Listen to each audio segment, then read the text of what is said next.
Across 4,000 years of human imagination, the figure known to the ancient Sumerians as Lilith would transform from a howling desert spirit into the primordial woman who refused subordination, from a child-stealing demon of the Mesopotamian night into the secret bride of heaven's cast-out serpent, and from a theological embarrassment that rabbinical authorities attempted to suppress into a symbol of feminine rebellion that contemporary movements would reclaim as their own.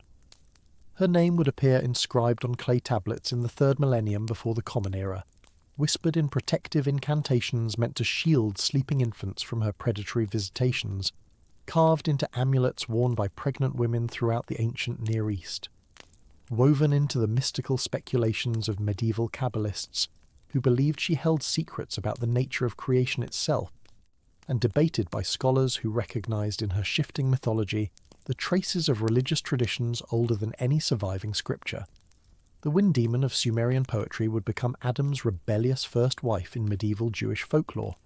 a transformation so complete that modern audiences often assume her story originated in the Hebrew Bible, rather than in the cuneiform libraries of ancient Mesopotamia. Yet on those clay tablets where her earliest appearances survive, tablets inscribed by scribes who served temple complexes in cities whose very names have become synonymous with antiquity, the figure called Lilith possessed no biographical narrative connecting her to the first man, no theological significance beyond her role as one spirit among many in the crowded supernatural landscape of Mesopotamian religion, and no special prominence that would have suggested her eventual elevation to cosmic significance.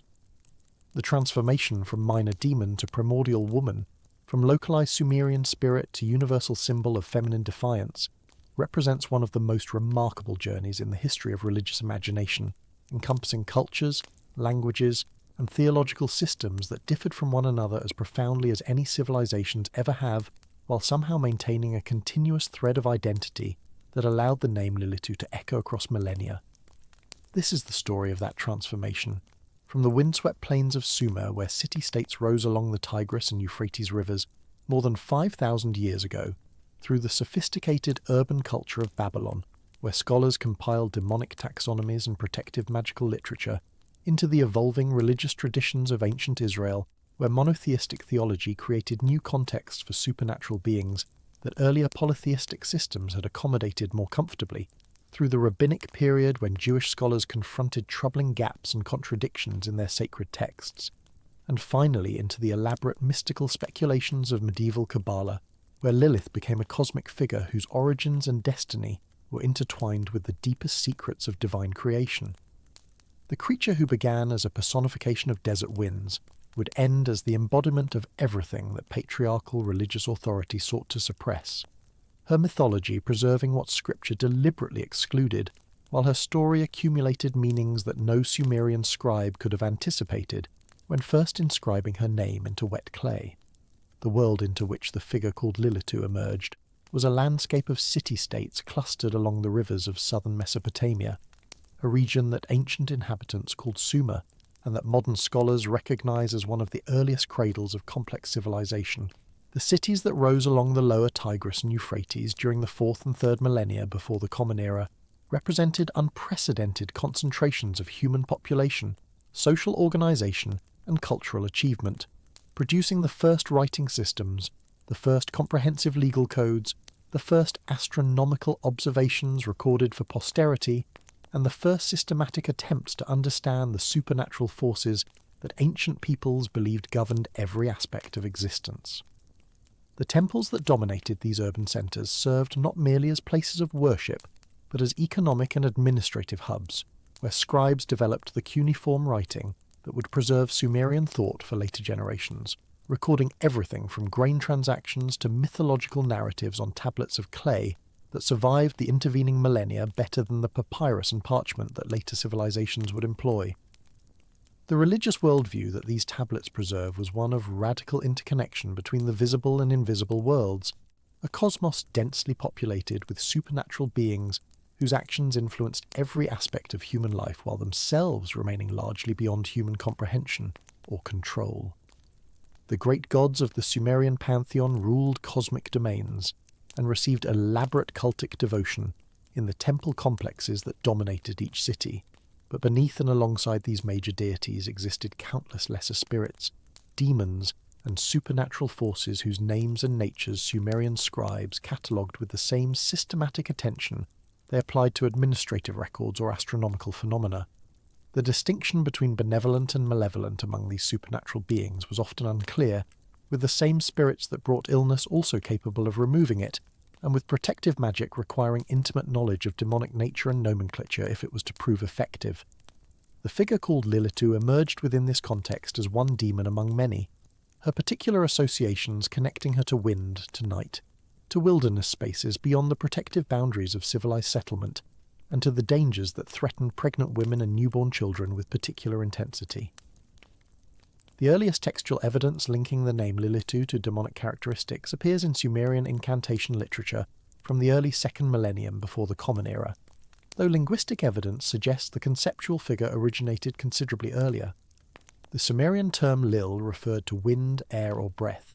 with the connection to spirits arising from the ancient association between wind and the invisible forces that animated both the natural world and supernatural beings. The dusty desert winds that swept across Mesopotamia from the surrounding wilderness carried not merely sand and heat, but, according to Sumerian belief, demonic presences that required constant magical vigilance to repel. The feminine form Lilith appears alongside masculine and grammatically neutral counterparts in texts that describe classes of wind demons rather than individualized supernatural personalities, suggesting that the Sumerian conception involved categories of dangerous spirits rather than the singular figure that later traditions would develop.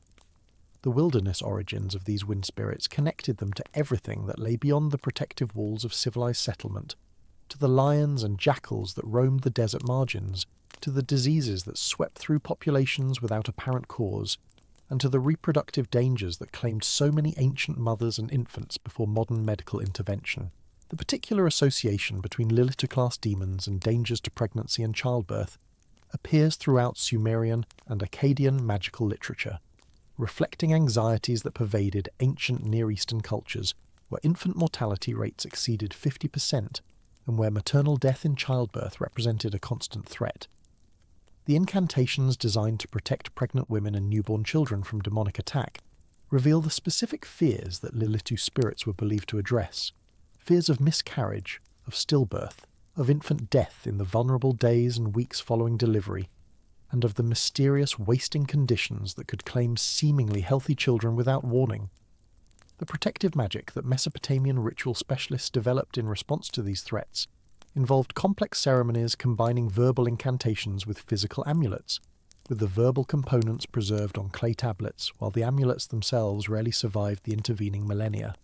The demonic figures named in these protective texts were not merely abstractions, but were believed to possess specific characteristics, habitation preferences, and vulnerabilities that effective magic needed to address, creating a body of demonological knowledge that scholars compiled and transmitted across generations.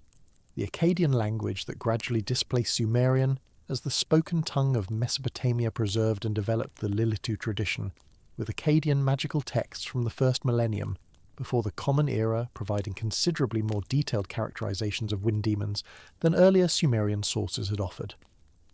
The Akkadian incantation series known as Ardat Lili provides extensive descriptions of a female demon whose characteristics overlap significantly with the Lilith figure,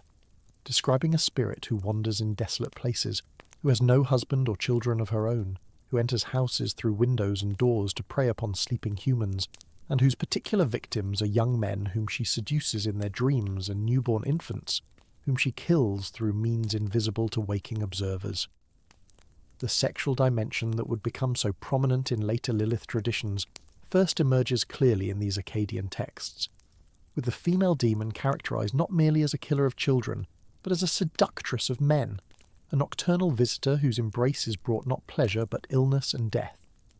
The connection between the demonic feminine and dangerous sexuality that would prove so influential in subsequent religious traditions was thus already present in Mesopotamian demonology,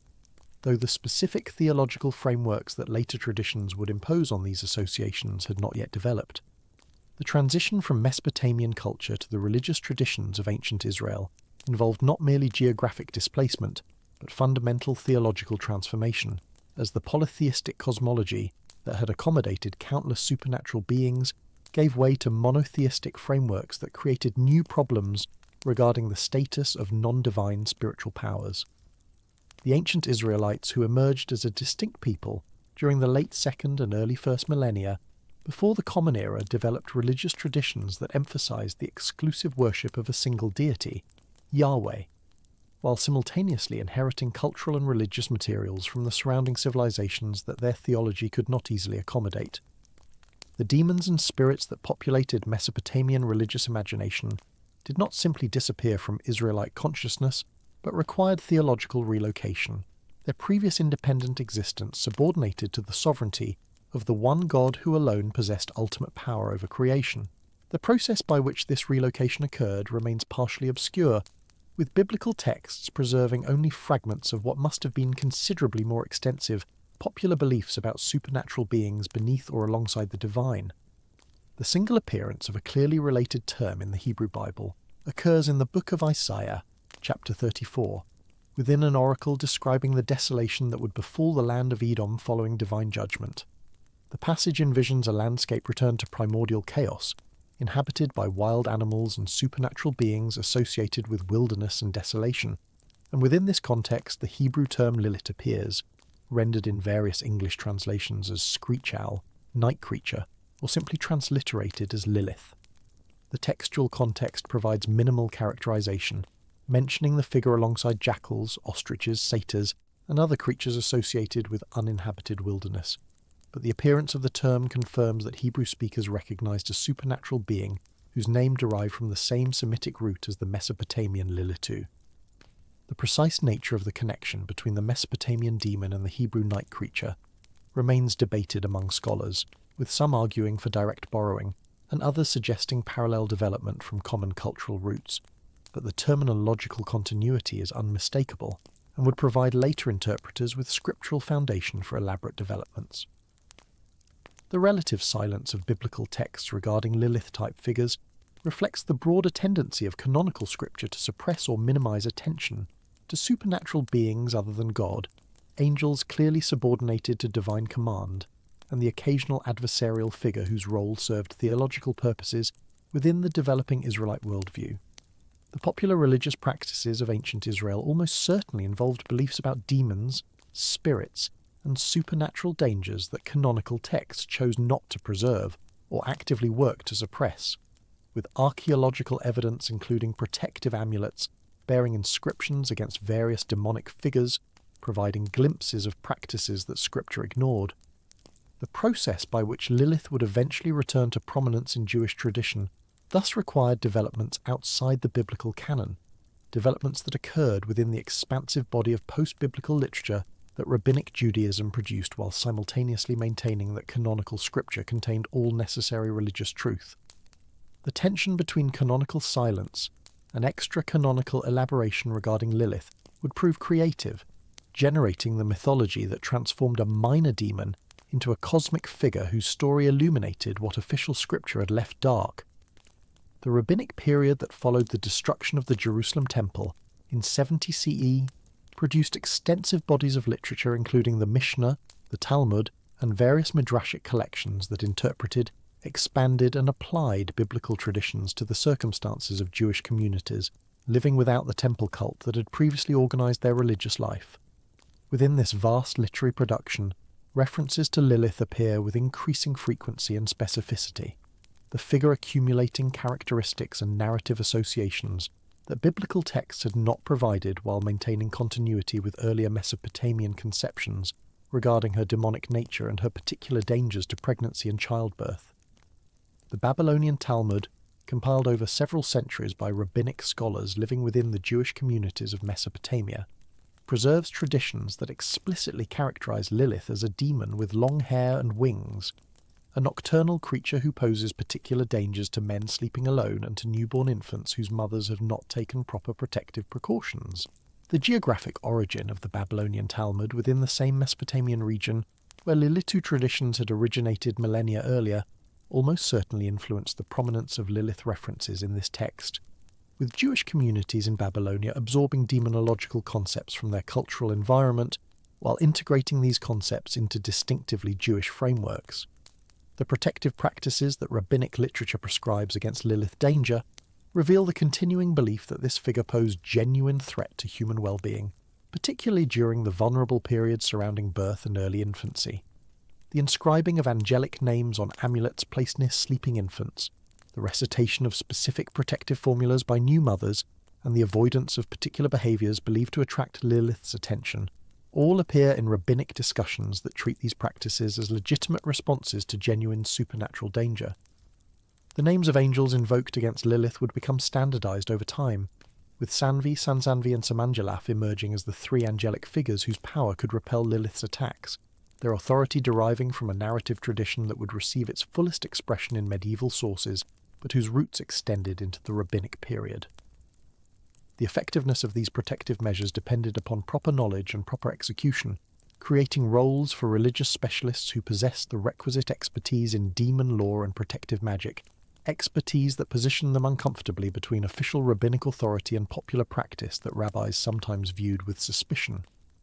The transformation of Lilith from demonic threat to mythological first wife of Adam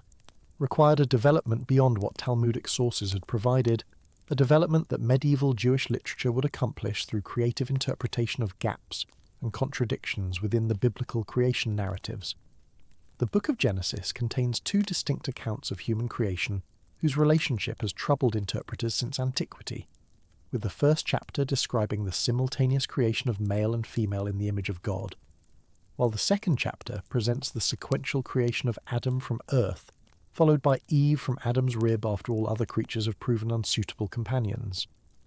The apparent contradiction between these accounts, one suggesting the simultaneous and equal creation of the first man and woman, while the other subordinates the woman's creation to the man's prior existence, required resolution if Genesis was to be read as a coherent and authoritative text. Various interpretive strategies addressed this tension, with some commentators treating the two accounts as different perspectives on the same event,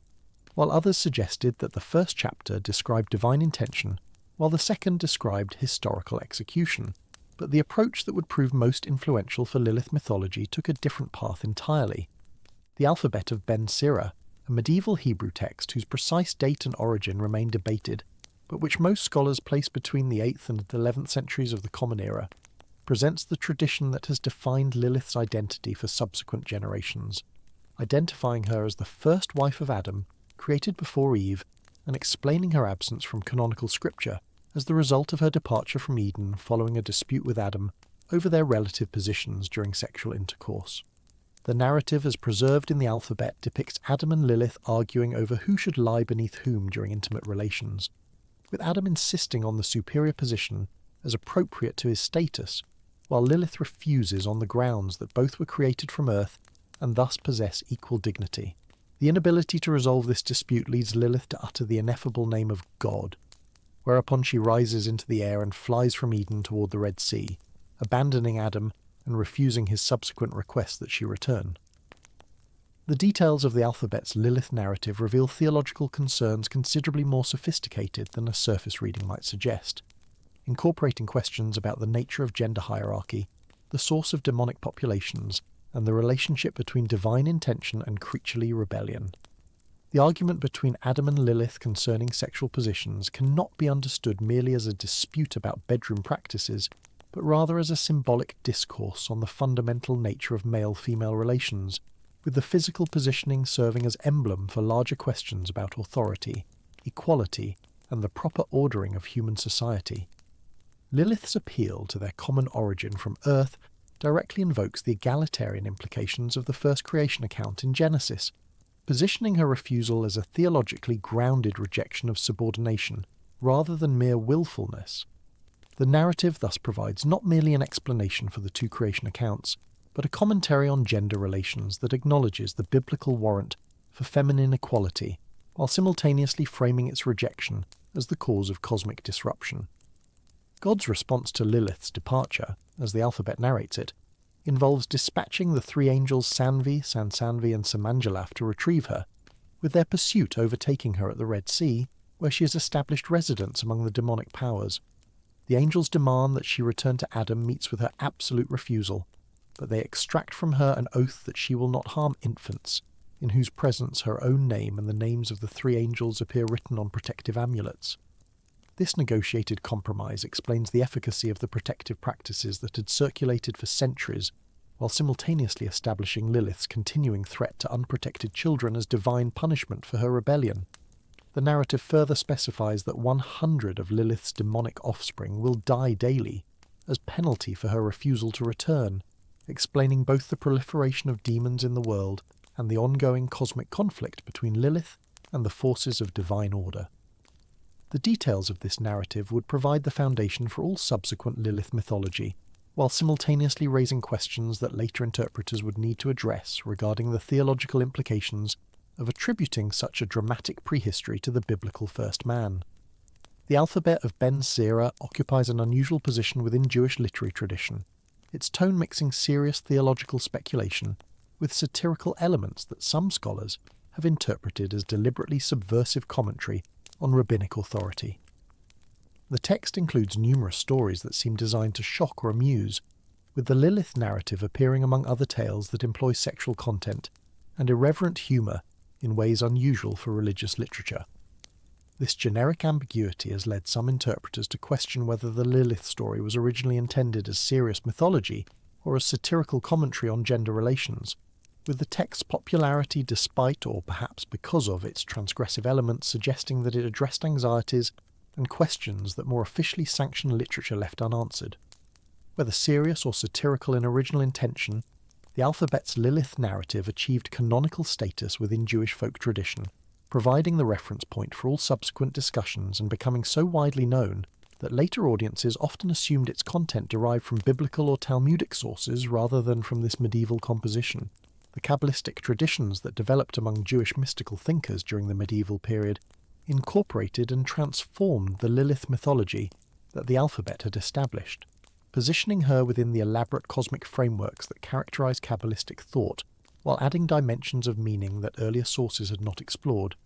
The Zohar, the central text of medieval Kabbalah, traditionally attributed to the 2nd century Rabbi Shimon bar Yochai, but almost certainly composed in 13th century Spain by the mystic Moses de Leon, presents Lilith as a cosmic figure whose origins and activities involve the deepest mysteries of divine creation, and whose relationship with various supernatural beings illuminates the structure of spiritual reality. The Zoharic Lilith operates not merely as a danger to infants and sleeping men, but as a power in the cosmic struggle between forces of holiness and forces of the demonic other side, her story intertwined with the origins of evil itself and with the ultimate destiny of creation. The Kabbalistic concept of the Sitra Achra, literally the other side, provided the theological framework within which Lilith's cosmic significance could be elaborated, presenting the universe as divided between realms of holiness connected to the divine and realms of impurity that somehow existed alongside or beneath the holy without compromising divine sovereignty. The origins of this other side represented one of the most challenging problems in Kabbalistic thought, requiring explanation for how evil and impurity could exist within a creation that issued from a perfectly good divine source. Various Kabbalistic texts propose different solutions to this problem, with some suggesting that the other side derived from an imbalance within the divine emanations, while others located its origins in cosmic catastrophes that occurred during the creation process. Lilith's position within these speculative frameworks varied according to the specific system employed, but consistently she appeared as a figure of the other side whose activities represented the persistent threat that impurity posed to holiness, while whose existence somehow served purposes within the larger divine economy. The marital mythology that Kabbalistic texts developed around Lilith extended her story far beyond the narrative of her departure from Eden, positioning her as consort to various demonic figures including Samael, the chief of the demonic powers, and even to God himself during periods when the proper union between divine masculine and feminine was disrupted. The concept of divine coupling that pervaded Kabbalistic thought, with the masculine and feminine aspects of the divine, requiring proper union to maintain cosmic harmony, created conceptual space for understanding disrupted or improper unions, whose consequences included the empowerment of demonic forces. When human sin, or cosmic disruption, prevented the proper union between divine masculine and feminine, alternative couplings became possible, with Lilith serving as the improper feminine partner whose union with sacred masculine powers generated demonic offspring and cosmic disturbance.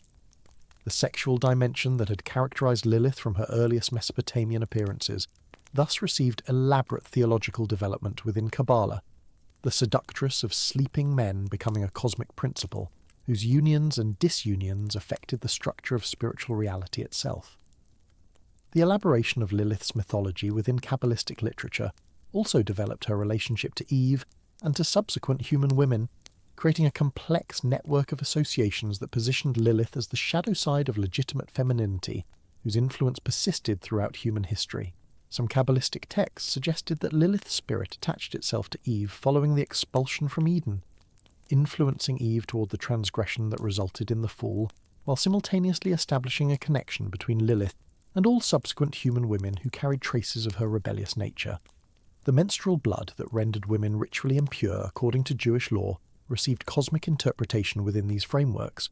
with some texts connecting menstruation to Lilith's influence and requiring additional protective measures during periods when women were understood to be particularly vulnerable to demonic attachment. The theological and practical implications of these associations reinforce structures of gender hierarchy, while simultaneously acknowledging feminine powers that patriarchal, religious authority sought to contain but could not entirely suppress. The protective practices that developed around Lilith fears became increasingly elaborate during the medieval period, with amulets bearing inscriptions against her proliferating throughout Jewish communities of both Ashkenazic and Sephardic cultural zones. The visual imagery that appeared on these amulets depicted Lilith in forms that combined human and demonic features, often showing a winged female figure whose hybrid nature embodied the boundary crossing that her mythology emphasized. The inscriptions typically included the names of the three angels from the alphabet narrative, along with various divine names and Kabbalistic formulas whose efficacy derived from the mystical power attributed to sacred language within Jewish tradition. The manufacture and distribution of these amulets created economic niches for specialists in practical Kabbalah, whose expertise in protective magic positioned them between official rabbinic authority and popular demand for supernatural assistance against threats that rabbinic rationalism was reluctant to acknowledge. The persistence of Lilith belief across such extended periods and diverse cultural contexts reflects the mythological figure's capacity to address anxieties and questions that more officially sanctioned religious frameworks left inadequately resolved. The dangers of pregnancy and childbirth that had associated Lilith with infant mortality in ancient Mesopotamia continued to claim mothers and children throughout the medieval period,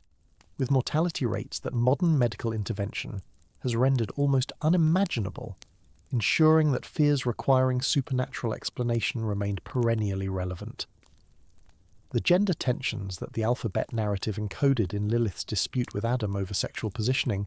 continued to characterize social relations in communities where patriarchal authority organized family life and religious practice, with Lilith serving simultaneously as warning about the dangers of feminine rebellion and as acknowledgement that the subordination such authority demanded generated resistance requiring constant vigilance to suppress.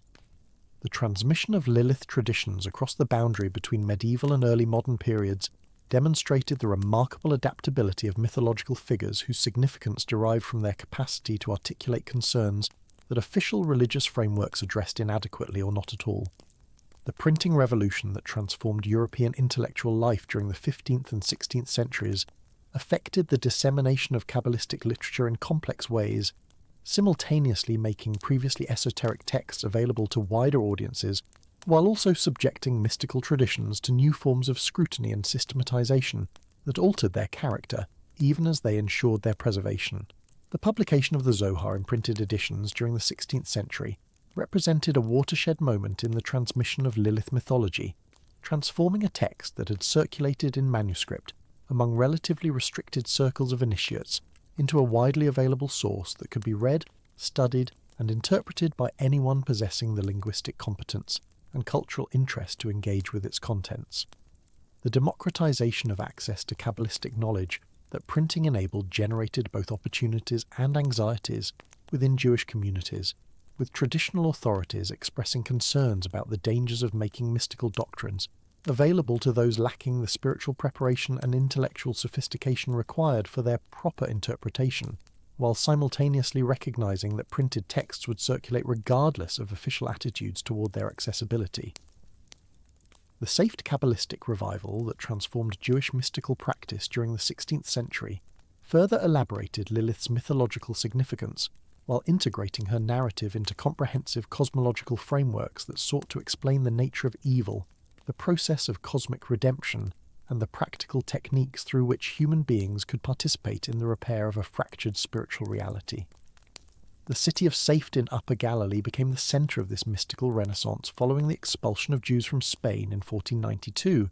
an event that concentrated remarkable spiritual and intellectual talent within a community whose members sought to understand the catastrophic displacement they had experienced through frameworks that could render suffering meaningful while providing hope for ultimate redemption. The Kabbalistic interpretation of the Spanish expulsion as a cosmic event, with implications extending far beyond the immediate suffering of displaced communities, positioned the practical techniques of mystical repair developed at Safed as responses to disruptions affecting the structure of divine reality itself, with the empowerment of demonic forces including Lilith, understood as consequences of the same cosmic fracture that had manifested historically as Jewish exile and persecution. The elaborate ritual practices developed by Safed Kabbalists including Isaac Luria, whose cosmological innovations fundamentally reshaped subsequent Jewish mysticism, incorporated awareness of Lilith's influence into daily religious observance, with specific prayers, meditations, and protective formulas designed to counter demonic interference, while contributing to the broader project of cosmic restoration. The Lurianic cosmology that emerged from Safed during the latter 16th century provided the most comprehensive and influential framework for understanding Lilith's place within the structure of spiritual reality, integrating the various traditions that had accumulated around her figure into a coherent mythological system whose influence extended across subsequent centuries of Jewish mystical development. The concept of the cosmic catastrophe that Lurianic Kabbalah termed the breaking of the vessels described the primordial disaster through which sparks of divine light became trapped within shells of materiality, creating the conditions for evil's existence and for the demonic realm's empowerment. Within this framework, Lilith and the demonic forces she commanded received their power from holy sparks that remained entrapped within the shells, their continued existence dependent upon these fragments of captured light, whose liberation through human spiritual practice would eventually accomplish the destruction of evil and the restoration of cosmic wholeness. The temporary character of demonic power that this cosmology implied provided grounds for hope, even while acknowledging the present reality of evil's influence, with the suffering caused by Lilith and other malevolent forces understood as consequences of a not yet completed redemptive process that human beings could actively advance through proper religious observance and mystical technique. The specific elaboration of Lilith's origins within Lurianic thought drew upon earlier traditions while developing them in directions that reflected the systematic character of the broader cosmological framework within which they were embedded. Some Lurianic texts traced Lilith's existence to the residue left over from the creation of the moon, whose diminishment following the primordial sin of claiming equality with the sun generated waste material from which demonic femininity emerged. This lunar association connected Lilith to the monthly cycles that governed both celestial and female biological rhythms, while positioning her as the shadow side of proper feminine light, whose rebellion against hierarchy reflected and reenacted the cosmic disruption through which evil entered existence. Other textual streams within Lurianic tradition developed the idea that Lilith emerged from the same divine breath that animated Adam, making her in some sense his spiritual twin whose refusal of subordination represented not merely individual rebellion, but a fundamental misdirection of sacred energy away from its proper purposes toward the empowerment of forces opposed to divine intention. The practical Kabbalah that flourished alongside theoretical mystical speculation during the Safed period and its aftermath developed increasingly elaborate techniques for protection against Lilith's influence, with specific attention devoted to the danger surrounding sexuality, sleep, and childbirth that had characterized Lilith fears since antiquity. The midnight vigil tradition known as Tikkun Chatso exemplified the integration of anti-Lilith protection into regular religious practice, with the pre-dawn hours during which demonic forces were understood to possess maximum power designated as appropriate times for mourning the destruction of the temple while simultaneously guarding against the spiritual dangers that nocturnal solitude presented. The sexual continence that mystical tradition recommended before engaging in Kabbalistic practices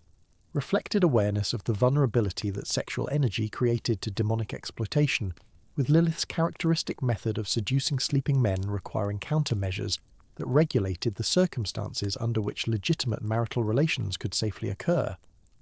The positioning of Lilith as cosmic succubus, whose nocturnal visitations generated demonic offspring from stolen seed, transformed male sexuality into a potential source of cosmic harm, whose proper direction toward legitimate procreative purposes represented not merely personal virtue, but participation in the ongoing struggle between forces of holiness and impurity, whose outcome affected the structure of reality itself. The dissemination of Saft Kabbalah throughout the Jewish diaspora during the 17th and 18th centuries carried Lilith traditions into communities whose previous exposure to systematic mystical thought had been limited,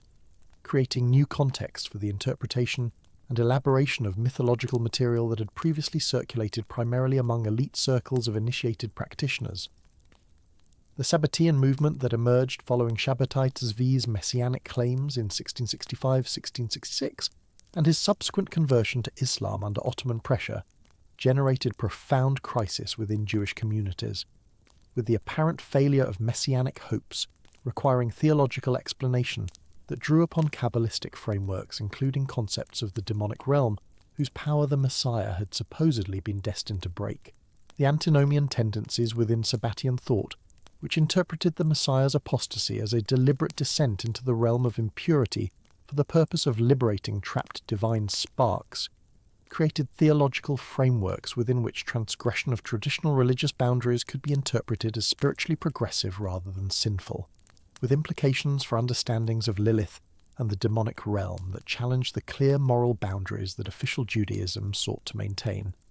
The popular culture of Eastern European Jewish communities during the 18th and 19th centuries preserved and transmitted Lilith traditions through channels that combined Kabbalistic influence with folk practices whose origins extended back to pre-Kabbalistic periods of Jewish settlement in the region. The distinctive Ashkenazic elaborations of Lilith mythology reflected cultural conditions specific to the shtetl communities where traditional Jewish life achieved its most complete institutional expression, with the tensions between rabbinic authority and folk practice that characterized these communities manifesting in attitudes toward Lilith that combined official reluctance to encourage superstitious belief with practical acknowledgement that protective measures against her remained necessary and appropriate. The wedding customs that developed around Lilith fears illustrated this dynamic particularly clearly, with rituals designed to protect bride and groom from demonic jealousy embedded within celebration frameworks that rabbinic authority officially sanctioned while maintaining careful distance from the supernatural anxieties that motivated specific protective practices. The amulet traditions that proliferated throughout Eastern European Jewish communities during this period demonstrated the continuing commercial and practical significance of Lilith protection, with the manufacture and distribution of protective objects creating economic relationships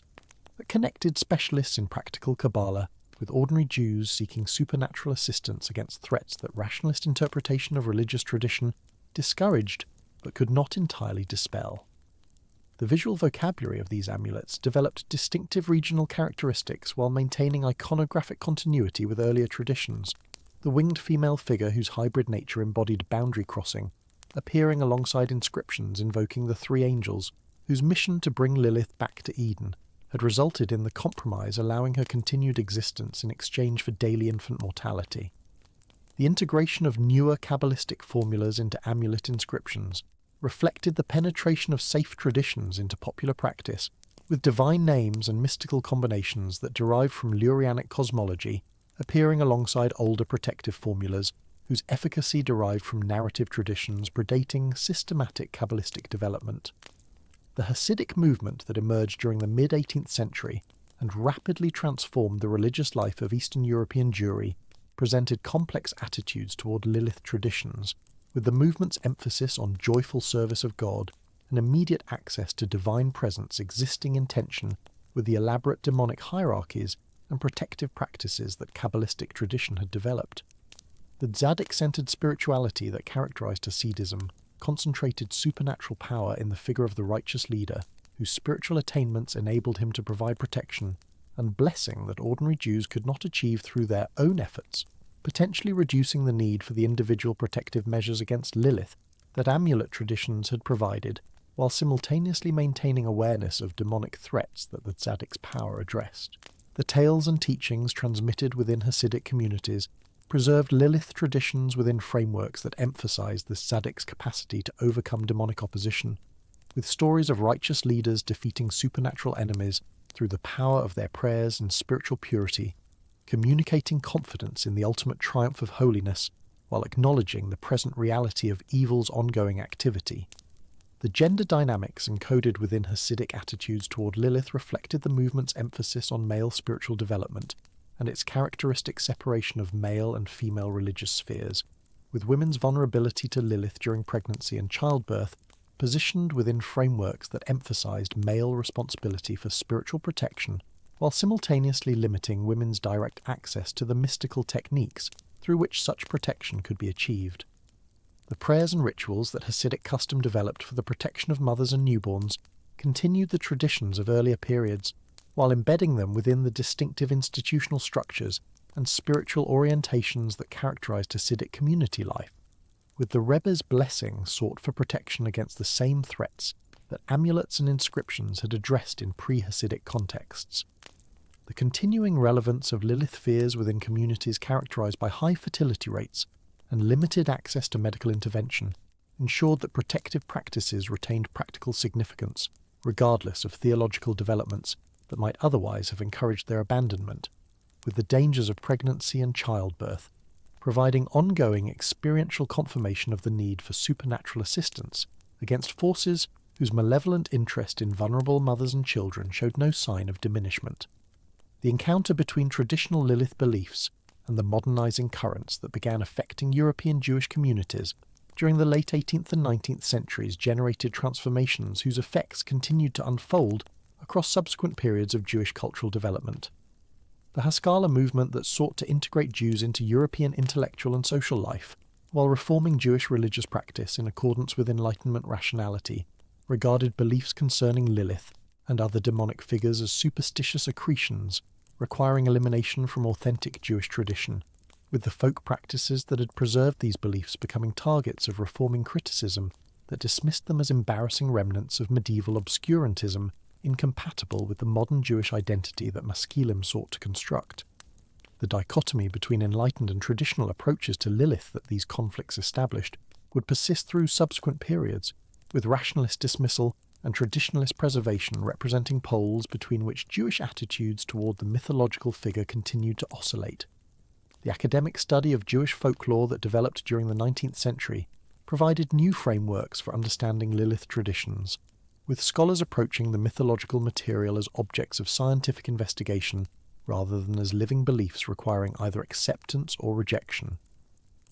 The comparative methodology that characterized 19th century folklore studies enabled recognition of the Mesopotamian origins that connected Lilith to the ancient Near Eastern wind demons, from whose characteristics her mythology had originally developed, with scholars tracing the transmission history that had carried these traditions from Sumerian and Akkadian contexts through biblical and post-biblical periods into the medieval and modern Jewish communities where they continued to flourish. The documentation of folk practices surrounding Lilith that anthropologically oriented scholars undertook preserved detailed records of beliefs and customs that modernization was rapidly rendering obsolete,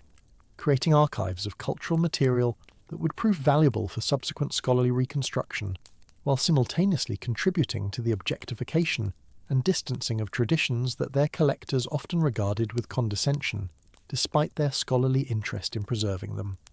The transformation of Lilith from living threat into academic subject matter reflected broader patterns of secularization that affected Jewish cultural life throughout the modern period,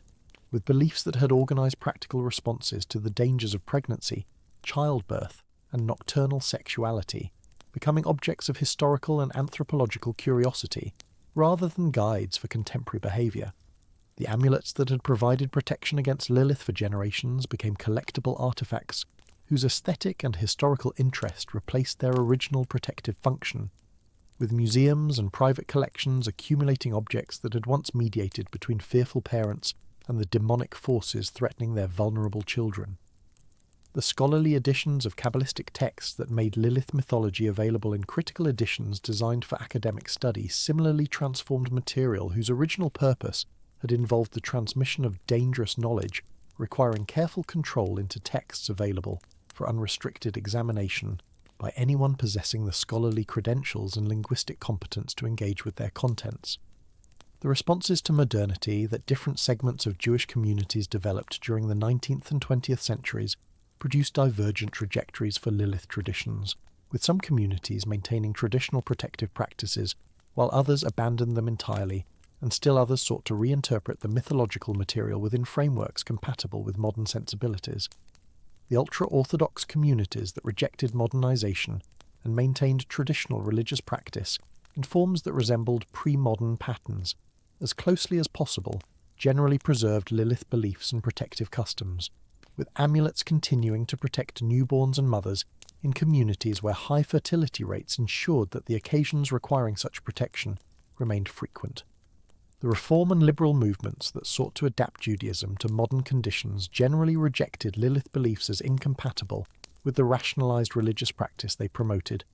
with the systematic elimination of supernatural elements from liturgy and practice, removing references to demonic forces whose existence Enlightenment rationality could not accommodate.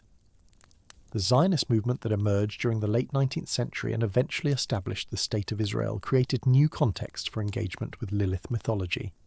with the project of Jewish national renewal generating interest in recovering traditions that diaspora rationalism had dismissed, while simultaneously transforming their significance within frameworks oriented toward collective rather than individual concerns.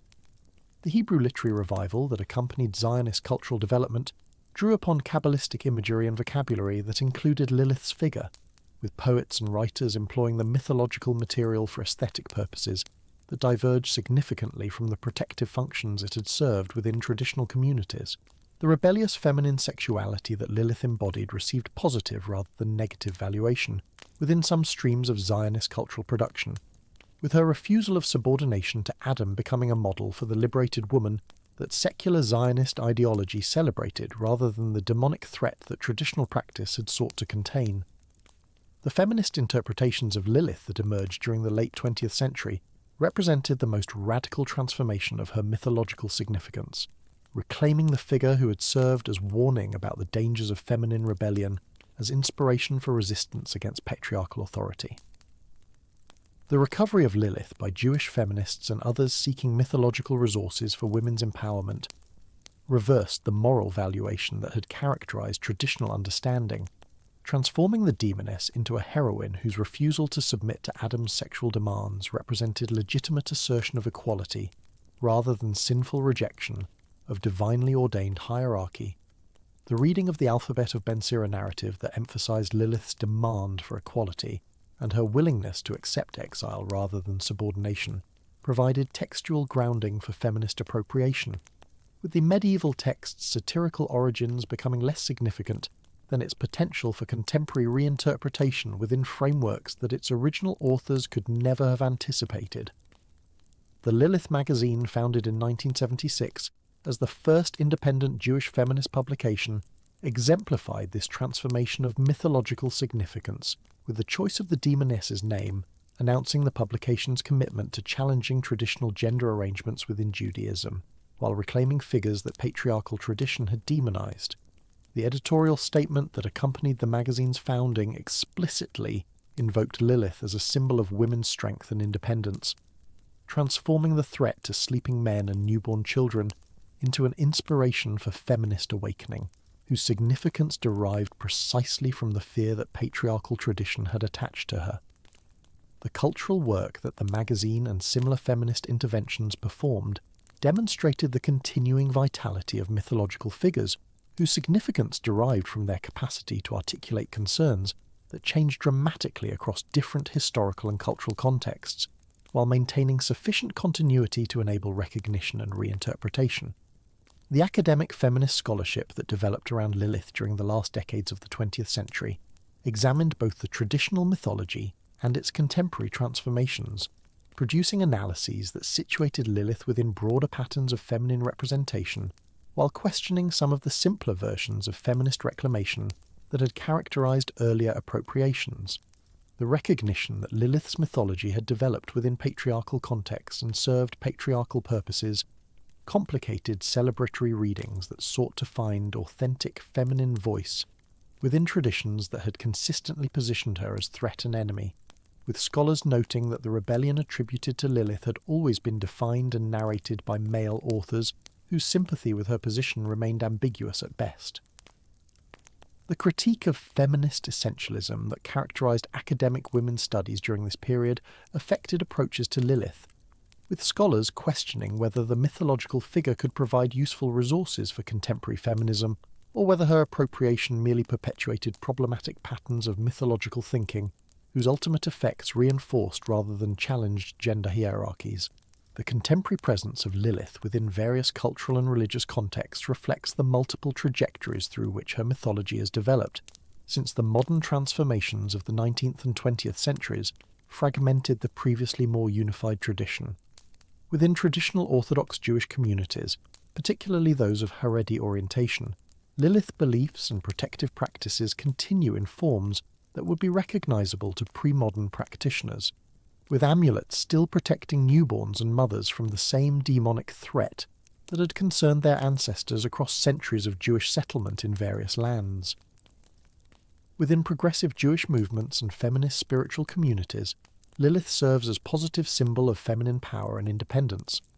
her mythological rebellion providing inspiration for contemporary challenges to patriarchal authority within Judaism and beyond. Within academic contexts, Lilith functions as object of scholarly analysis, whose transmission history illuminates patterns of cultural contact and theological development across the ancient Near Eastern, biblical, and post-biblical periods. The scholarly investigation of Lilith's textual transmission across multiple linguistic and cultural traditions has revealed the extraordinary complexity of a figure whose significance cannot be reduced to any single mythological system or religious framework. The philological examination of ancient Near Eastern texts containing references to Lilitu demons and their masculine counterparts, Lilu established the foundations for understanding how Mesopotamian demonology provided conceptual resources that subsequent traditions would transform according to their own theological requirements and cultural anxieties. The Akkadian terms that designated these wind demons appeared within incantation literature designed to protect against their malevolent influence, with the Lilitu specifically associated with dangers to pregnant women and young children that would persist throughout her subsequent mythological development, regardless of the theological context within which she appeared. The comparative analysis of Sumerian, Akkadian, and later Babylonian references demonstrated continuities in the basic conceptualization of these demons, while revealing significant variations in their specific attributes and the ritual technologies employed against them across different periods and regions of Mesopotamian civilization. The recognition that the Hebrew term appearing in Isaiah's oracle against Babylon derived from this Mesopotamian background established connections between Israelite religious imagination and the broader cultural world within which ancient Israel developed, challenging interpretive traditions that had sought to isolate biblical religion from its ancient Near Eastern context. The single biblical reference to Lilith within the prophetic description of Edom's desolation provided minimal information about how ancient Israelites conceptualized this figure,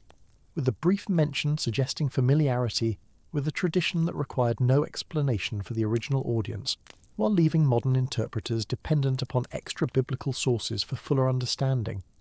The archaeological evidence supplementing textual sources has contributed additional dimensions to scholarly understanding of Lilith's ancient Near Eastern background, with material remains providing glimpses of popular religious practice that textual sources produced by literate elites might overlook or suppress. The terracotta reliefs depicting winged female figures with bird feet that archaeologists have recovered from Mesopotamian sites offer potential visual representations of Lilitu demons, though the identification of specific images with specific demons remains contested among specialists whose methodological approaches differ regarding the relationship between material and textual evidence. The amulets and incantation bowls inscribed with protective formulae against various demons, including those associated with the Lilitu complex, demonstrate the practical religiosity through which ordinary people sought protection against supernatural threats that elite theological reflection might dismiss or reinterpret. The Aramaic incantation bowls discovered in archaeological contexts spanning late antiquity provide particularly rich evidence for Jewish magical practice during the centuries when Lilith mythology was developing the distinctive features that would characterize later medieval elaboration, with these humble objects preserving beliefs and practices that the literary sources produced by rabbinic authorities might obscure. The inscriptions on these bowls invoke divine names and angelic powers against various demons, including Lilith herself, with formulaic language that would persist in modified forms within the amulet traditions that continued into modern times. The material evidence thus complements and sometimes complicates the picture derived from literary sources alone, revealing dimensions of religious practice that textual traditions might systematically exclude from their representations of normative belief. The relationship between Lilith mythology and broader patterns of feminine demonization across various religious traditions has attracted attention from scholars working within comparative religious studies and the anthropology of religion, with analysis revealing both common structural features and significant cultural specificities that resist reduction to universal archetypes. The association of dangerous femininity with threats to reproduction and infant mortality appears across numerous cultural traditions, suggesting underlying patterns in how human societies have conceptualized the hazards surrounding childbirth and early childhood within frameworks that attributed natural misfortune to supernatural agency. The transformation of these generalized anxieties into specific mythological figures whose attributes and activities varied according to local cultural conditions demonstrates the creative work through which religious imagination responds to universal human experiences through culturally particular symbolic resources. The comparison of Lilith with figures such as the Greek Lamia, the Roman Strix, and various infant-threatening demons from other traditions has illuminated both the common concerns underlying feminine demonization and the distinctive features that characterize each tradition's elaboration of these shared anxieties. The scholarly recognition that such comparisons risk obscuring significant differences in the pursuit of misleading similarities has tempered earlier comparative enthusiasm, with contemporary analysis attending more carefully to the specific contexts within which particular traditions developed, rather than subsuming diverse phenomena under generalizing categories that flatten meaningful distinctions. The persistence of feminine demons associated with threats to children and sexuality across otherwise divergent religious traditions nonetheless suggests fundamental patterns in how patriarchal societies have conceptualized feminine power as danger requiring supernatural as well as social control, with Lilith representing one particularly elaborate and long-lived instantiation of these widespread concerns. The textual criticism of the various sources through which Lilith mythology has been transmitted has revealed the complex editorial processes through which traditions developed across centuries of copying, interpolation, and creative elaboration. The manuscript traditions preserving different versions of key texts such as the Alphabet of Ben Sira demonstrate significant variation in details that later standardization would obscure, with scholars recovering earlier textual states that complicate understanding based solely on printed editions that represent particular moments in ongoing transmission. The recognition that medieval manuscripts often preserve multiple textual layers reflecting successive stages of elaboration has transformed understanding of how Lilith traditions developed, revealing processes of gradual accumulation that scholarly analysis can sometimes separate into distinguishable strata. The Kabbalistic texts that incorporated Lilith into their cosmic dramas similarly reflect complex compositional histories, with the Zohar particularly demonstrating the accumulative processes through which successive generations contributed to expanding mystical teachings that the text presents as unified revelation. The critical analysis of these textual traditions has thus revealed Lilith mythology as product of ongoing creative work extending across centuries, rather than fixed tradition transmitted unchanged from ancient sources, with each generation contributing modifications that reflected their particular concerns, while claiming continuity with authoritative predecessors. The tension between the claims of tradition and the evidence of innovation that such analysis reveals characterizes much religious textual transmission, with Lilith mythology providing particularly clear examples of how mythological figures develop through processes that combine conservative preservation with creative transformation. The reception of scholarly research on Lilith within various contemporary religious communities has varied significantly according to the relationship between academic analysis and religious authority that characterizes different traditions and movements. Within progressive Jewish contexts where critical scholarship is embraced as a resource for religious renewal, academic findings regarding Lilith's development from ancient Near Eastern demonology through medieval elaboration have been incorporated into sophisticated theological reflection that acknowledges historical contingency while maintaining religious significance. The recognition that Lilith mythology developed through human cultural processes rather than divine revelation has not diminished her importance for those who understand religious tradition as human response to transcendent realities rather than supernatural dictation of timeless truths. Within more traditional contexts where critical scholarship is viewed with suspicion or rejected entirely, academic analysis of Lilith's transmission history holds little relevance for communities that approach their traditions as divinely authorized inheritance, requiring faithful preservation rather than historical investigation. The amulets and protective practices that continue within Haredi communities derive their authority from the chain of transmission, connecting contemporary practitioners to revered predecessors rather than from scholarly validation of their antiquity or effectiveness, with academic analysis representing an alternative framework for understanding that traditional practitioners need not acknowledge or engage. The divergent receptions of scholarly research thus reflect broader tensions between critical inquiry and religious authority that characterize contemporary religious landscape, with Lilith mythology providing particular instances of more general patterns in how communities negotiate relationships between tradition and modernity. The psychological interpretations of Lilith that have developed alongside scholarly and religious approaches have proposed various frameworks for understanding her significance within human mental life, with analysts drawing upon different theoretical traditions to explain her persistent appeal and the anxieties she articulates. The Jungian interpretation of Lilith as anima figure representing aspects of the feminine that masculine consciousness has repressed proposed understanding her as archetypal image whose power derives from her connection to fundamental structures of the human psyche. The reading of Lilith as shadow figure embodying rejected dimensions of both masculine and feminine self-understanding situated her within the broader Jungian framework that interprets mythological and religious imagery as expressions of collective psychological patterns transcending individual experience.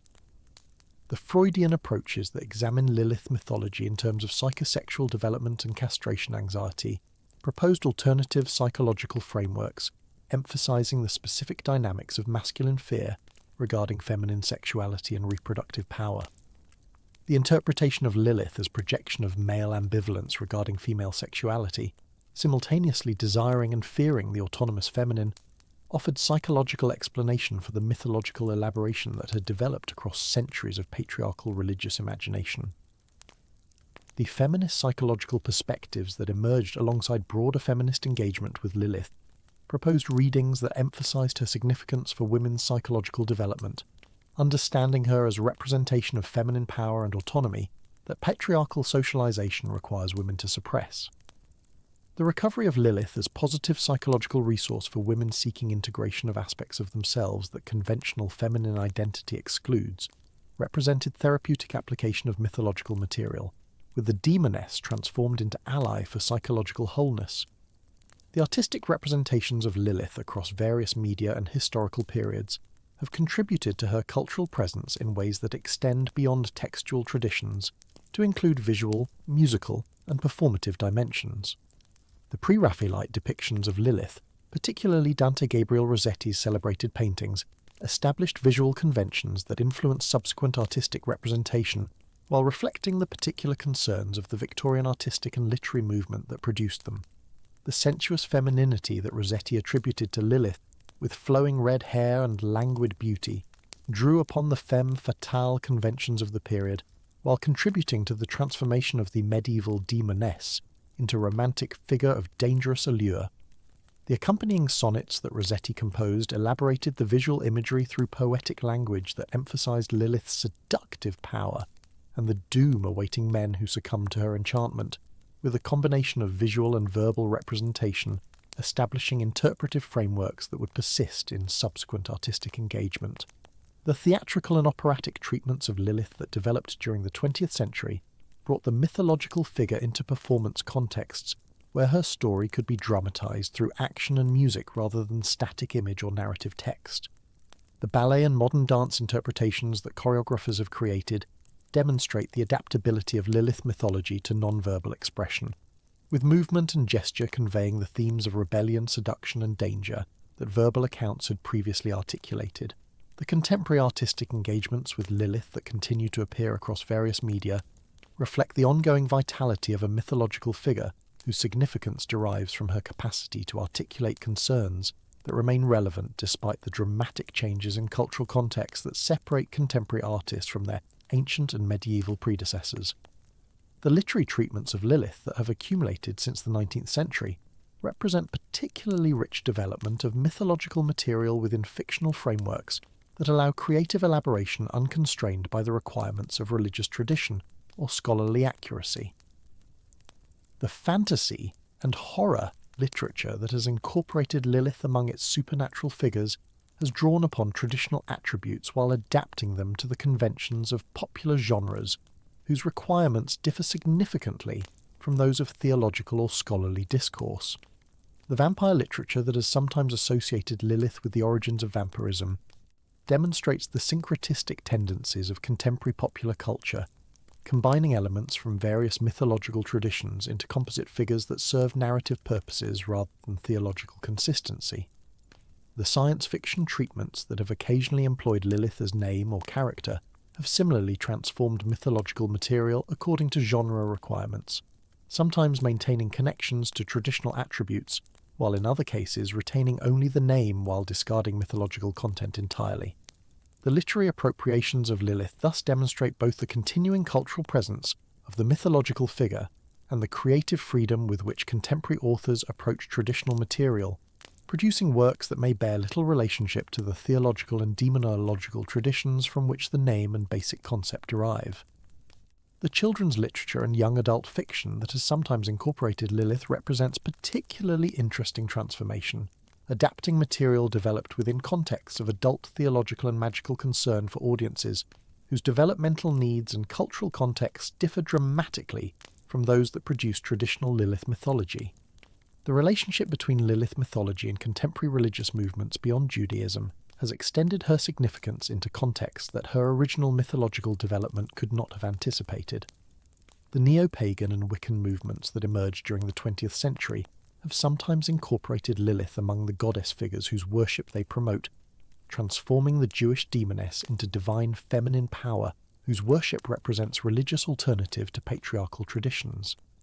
The interpretation of Lilith as dark goddess, embodying aspects of feminine divinity that male-dominated religions have suppressed, proposes understanding her within frameworks that reverse the moral valuation of traditional demonology, celebrating rather than condemning the qualities that established religion had identified as dangerous and evil.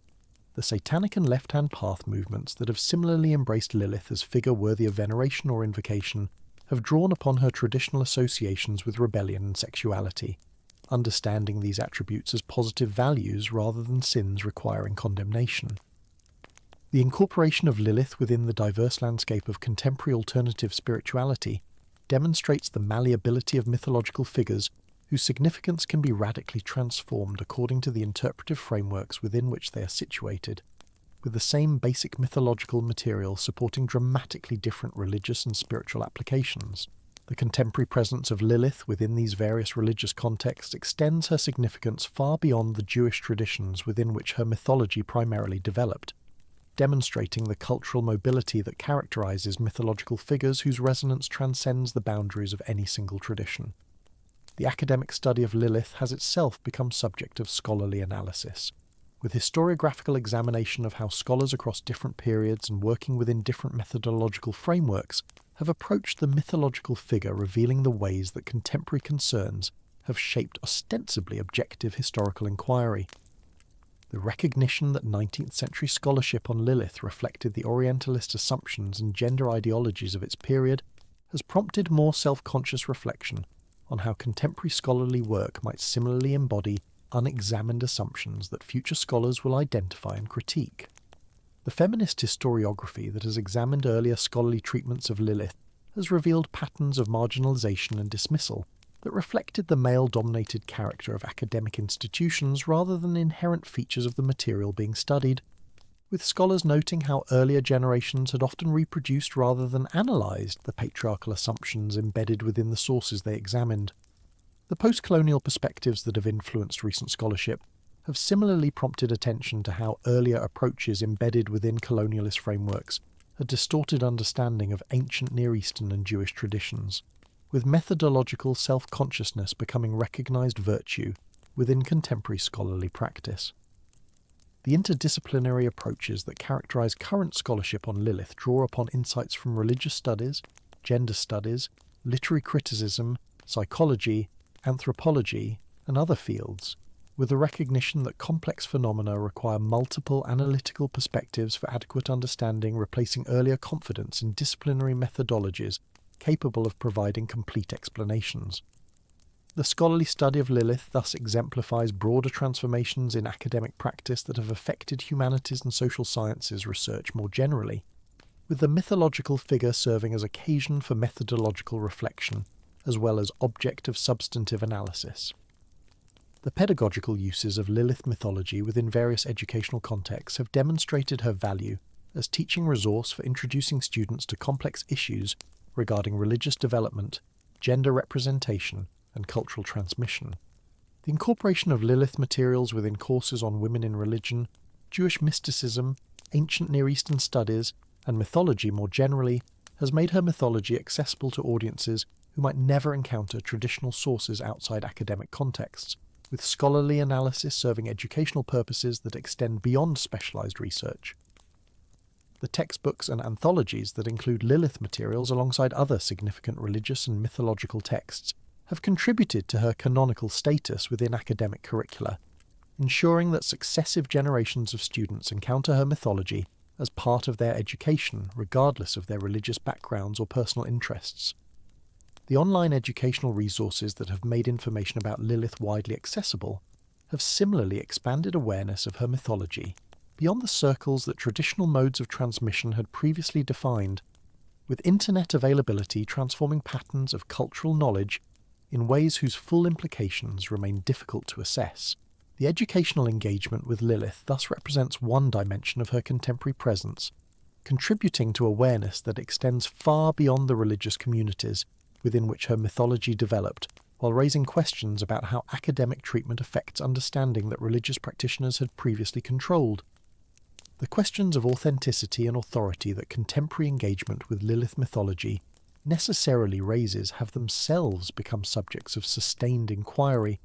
with the proliferation of interpretive frameworks creating situations in which competing claims to legitimate understanding must somehow be adjudicated or allowed to coexist in productive tension.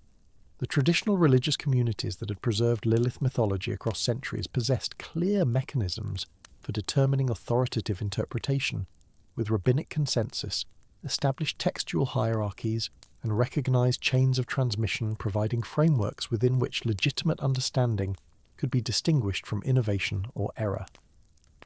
The contemporary situation differs fundamentally from these traditional arrangements, with academic scholars, religious practitioners from various traditions, feminist interpreters, artists and spiritual seekers, all advancing claims to meaningful engagement with Lilith mythology, while operating according to different standards of evidence, different conceptions of what constitutes understanding, and different purposes that their engagement serves. The absence of any overarching authority capable of adjudicating among these competing approaches has created circumstances in which Lilith mythology has become contested terrain, with different communities advancing interpretations that serve their particular needs, while sometimes explicitly or implicitly challenging the legitimacy of alternative approaches. The traditional Jewish communities that continue to employ Lilith mythology within protective practices often regard feminist and academic interpretations as misunderstandings that impose contemporary categories upon traditional material, failing to recognize the theological and cosmological frameworks within which that material originally functioned and continues to function for those who maintain traditional practice. The feminist interpreters who have reclaimed Lilith as symbol of female autonomy sometimes regard traditional demonological treatments as patriarchal distortions that require correction through interpretive recovery of what they understand as the figure's authentic significance, though such recovery projects necessarily involve creative reconstruction, rather than simple rediscovery of meanings that may never have existed in the forms now proposed. The academic scholars who approach Lilith mythology through historical critical methods sometimes regard both traditional religious and contemporary appropriative interpretations as departures from what can be legitimately known about the figure's historical development, though such scholarly restraint has itself been criticized as inadequate response to material that demands engaged rather than merely descriptive treatment.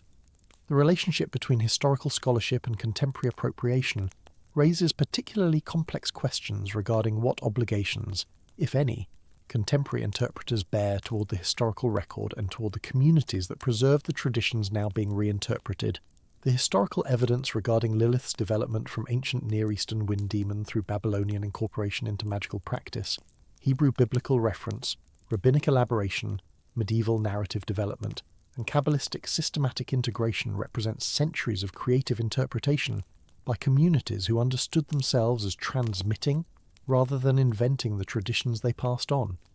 with each generation adding elements that subsequent generations received as inherited wisdom rather than recent innovation.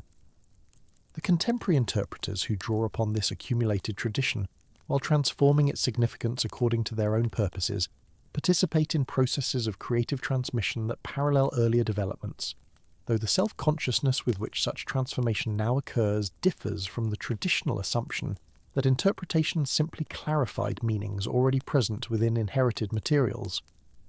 The question of whether contemporary feminist, artistic, or spiritual appropriations of Lilith mythology represent legitimate continuation of traditional interpretive processes or illegitimate departures from those traditions admits no simple answer, with responses depending upon fundamental assumptions about the nature of tradition, the sources of interpretive authority, and the purposes that mythological engagement should serve. The communities that regard their interpretive frameworks as providing access to truths that transcend historical particularity naturally evaluate competing interpretations differently than communities that understand all interpretation as historically situated and subject to ongoing revision, with these different assumptions producing irreconcilable conclusions regarding what constitutes legitimate engagement with traditional materials. The psychological dimensions of Lilith mythology have attracted sustained attention from interpreters working within various therapeutic and analytical frameworks, with the mythological figure serving as resource for understanding aspects of psychic life that resist direct conceptual articulation while responding to symbolic and narrative representation. The Jungian approach that understands Lilith as representing shadow aspects of feminine experience has provided one influential framework for psychological engagement, with the mythological figure understood as embodying qualities that patriarchal consciousness has repressed or projected onto demonic others, requiring integration rather than continued suppression for psychological wholeness to be achieved. The recognition of Lilith as representing aspects of female sexuality, anger, and autonomy that traditional culture has coded as dangerous or unacceptable has provided therapeutic resources for women seeking to integrate disowned aspects of their own experience, with the mythological framework offering symbolic vocabulary for processes that might otherwise remain inarticulate.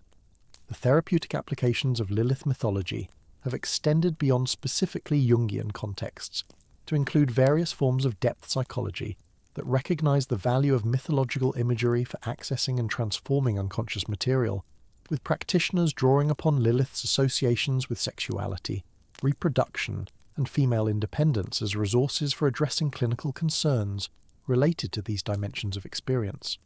The recognition that mythological figures can serve therapeutic functions without requiring literal belief in their existence has enabled psychological practitioners to employ Lilith imagery within secular therapeutic contexts, understanding such imagery as providing symbolic resources for psychological work,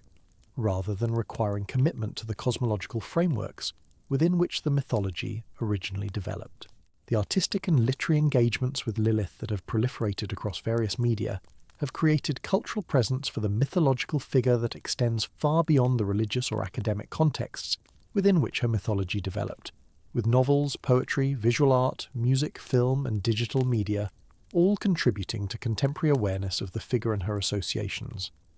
The Romantic period's fascination with Lilith as embodiment of dangerous female beauty established patterns of artistic engagement that subsequent creators have continued to explore, though contemporary artists have often self-consciously revised the Romantic framing to emphasize Lilith's autonomy and agency, rather than simply her capacity to endanger male protagonists.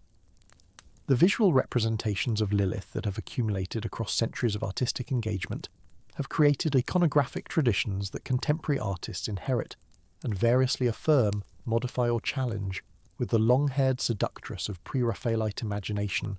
representing one influential visual vocabulary among several that artists might draw upon or react against. The literary treatments that have portrayed Lilith as protagonist rather than antagonist have enabled exploration of her perspective and experience in ways that traditional demonological sources had never attempted, with narrative techniques that grant interiority to the mythological figure, providing access to dimensions of her significance that external description could not convey. The science fiction and fantasy genres have provided particularly hospitable context for Lilith's literary presence, with authors employing the mythological figure within fictional worlds that can accommodate supernatural elements, while exploring themes of gender, power, and autonomy that her mythology raises. The contemporary proliferation of Lilith references across popular culture media has created situations in which audiences encounter the figure in contexts far removed from the traditional sources that originally shaped her mythology, with popular awareness often deriving from contemporary artistic representations rather than from engagement with ancient or medieval texts. The digital environments that have become increasingly significant contexts for contemporary cultural production and consumption have transformed how Lilith mythology circulates and how communities of interest form around the mythological figure. The online forums, social media platforms, and digital archives that enable connection among individuals who share interest in Lilith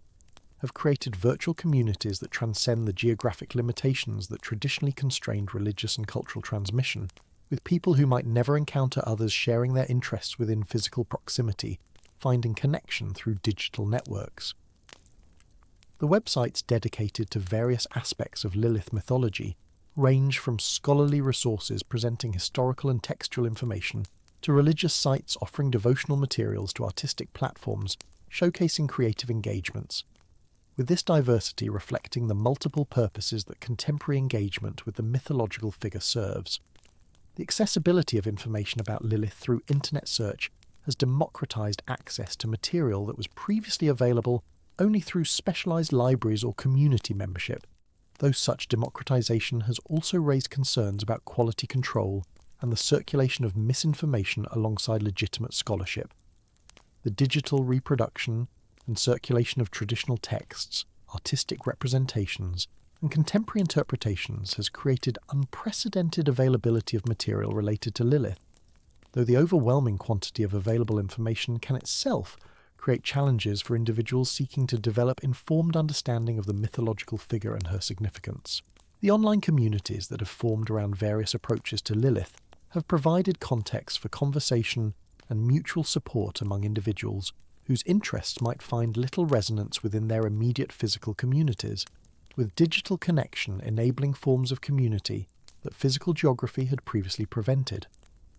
The questions of cultural appropriation and intercultural borrowing that contemporary ethical discourse has increasingly emphasized apply to engagements with Lilith mythology in complex ways, with the figure's location within Jewish tradition raising questions about who may legitimately draw upon her mythology and for what purposes. The recognition that Lilith developed primarily within Jewish contexts has prompted some interpreters to argue that non-Jewish appropriations of her mythology constitute problematic borrowing from a tradition that has itself been subject to centuries of persecution and marginalization, with the taking of Jewish cultural property by dominant Christian cultures replicating rather than challenging historical patterns of appropriation. The counter-arguments that emphasize Lilith's origins in ancient Near Eastern traditions predating specifically Jewish development, and that note the ways Jewish tradition itself incorporated and transformed originally foreign material, complicate simple claims about cultural ownership while raising further questions about how far back legitimate possession extends. the practical reality that Lilith mythology has already circulated far beyond Jewish communities through artistic, academic and popular cultural channels has created situations in which restricting future engagement to members of Jewish communities would require reversing processes of cultural diffusion that have proceeded for generations, raising questions about the feasibility and desirability of such restrictions.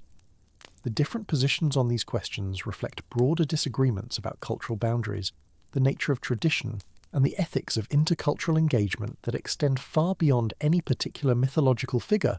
while finding concrete expression in debates about how Lilith mythology should be approached.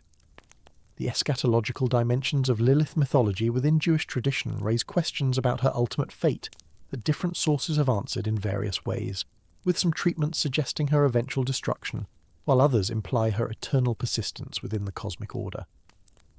The Kabbalistic frameworks that positioned Lilith as necessary component of cosmic structure, serving functions within the divine economy that required her continued existence, tended toward views in which she would persist as long as the present world order continued, with her ultimate fate tied to the messianic transformation that would fundamentally restructure reality. The sources that described Lilith's power as waxing and waning according to cosmic cycles, with her influence increasing during periods of exile and diminishing during periods of redemption, implied that the final redemption would either eliminate or radically diminish her significance without necessarily requiring her complete annihilation.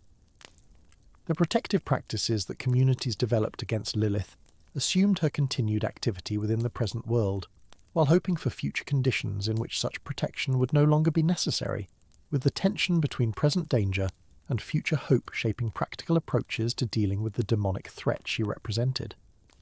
The contemporary interpreters who have embraced Lilith as positive symbol have generally not engaged seriously with questions of her eschatological fate. Regarding such questions as belonging to cosmological frameworks, they do not share while focusing on her present significance rather than her ultimate destiny. The eschatological questions that traditional sources raised about Lilith thus remain largely unaddressed within contemporary discourse, representing one dimension of her traditional mythology that has not been substantially incorporated within contemporary interpretive frameworks. The comparative study of female demonic figures across world cultures has situated Lilith within broader patterns of mythological imagination, with scholars identifying structural similarities between Lilith and figures from traditions that had no historical contact with ancient Near Eastern or Jewish sources. The recognition that many cultures have developed concepts of dangerous female spirits associated with sexuality, reproduction, and infant mortality suggests that such figures address fundamental human concerns that transcend particular cultural contexts, with different traditions developing culturally specific responses to shared anxieties about reproduction, female sexuality, and the vulnerability of infants. The Greek Lamia, the Roman Strix, the various child-stealing demons of Asian and African traditions, and numerous other figures share features with Lilith that comparative analysis has documented, though such comparison raises methodological questions about how similarity should be interpreted and what conclusions can legitimately be drawn from structural parallels. The explanations that scholars have proposed for these cross-cultural similarities range from diffusionist accounts that trace actual historical transmission of mythological motifs, to universalist accounts that attribute similarity to shared features of human psychology or social organization, with neither approach proving capable of accounting for all the evidence, while both contributing insights that enhance understanding of particular cases. The comparative context within which Lilith can be situated enriches understanding of her mythology by revealing both what she shares with figures from other traditions and what distinguishes her from them, with the specifically Jewish developments that shaped her mythology becoming more visible when contrasted with how other traditions addressed similar concerns. The material culture associated with Lilith protection has itself become subject of scholarly attention and popular interest, with the amulets, bowls, and other objects that communities produced to guard against her influence, providing evidence for how ordinary people understood and responded to the demonic threat she represented. The Babylonian incantation bowls that represent some of the earliest material evidence for Lilith protective practices have become significant artifacts for museums and collectors, with their combination of textual and visual elements providing access to dimensions of ancient practice that purely textual sources could not convey.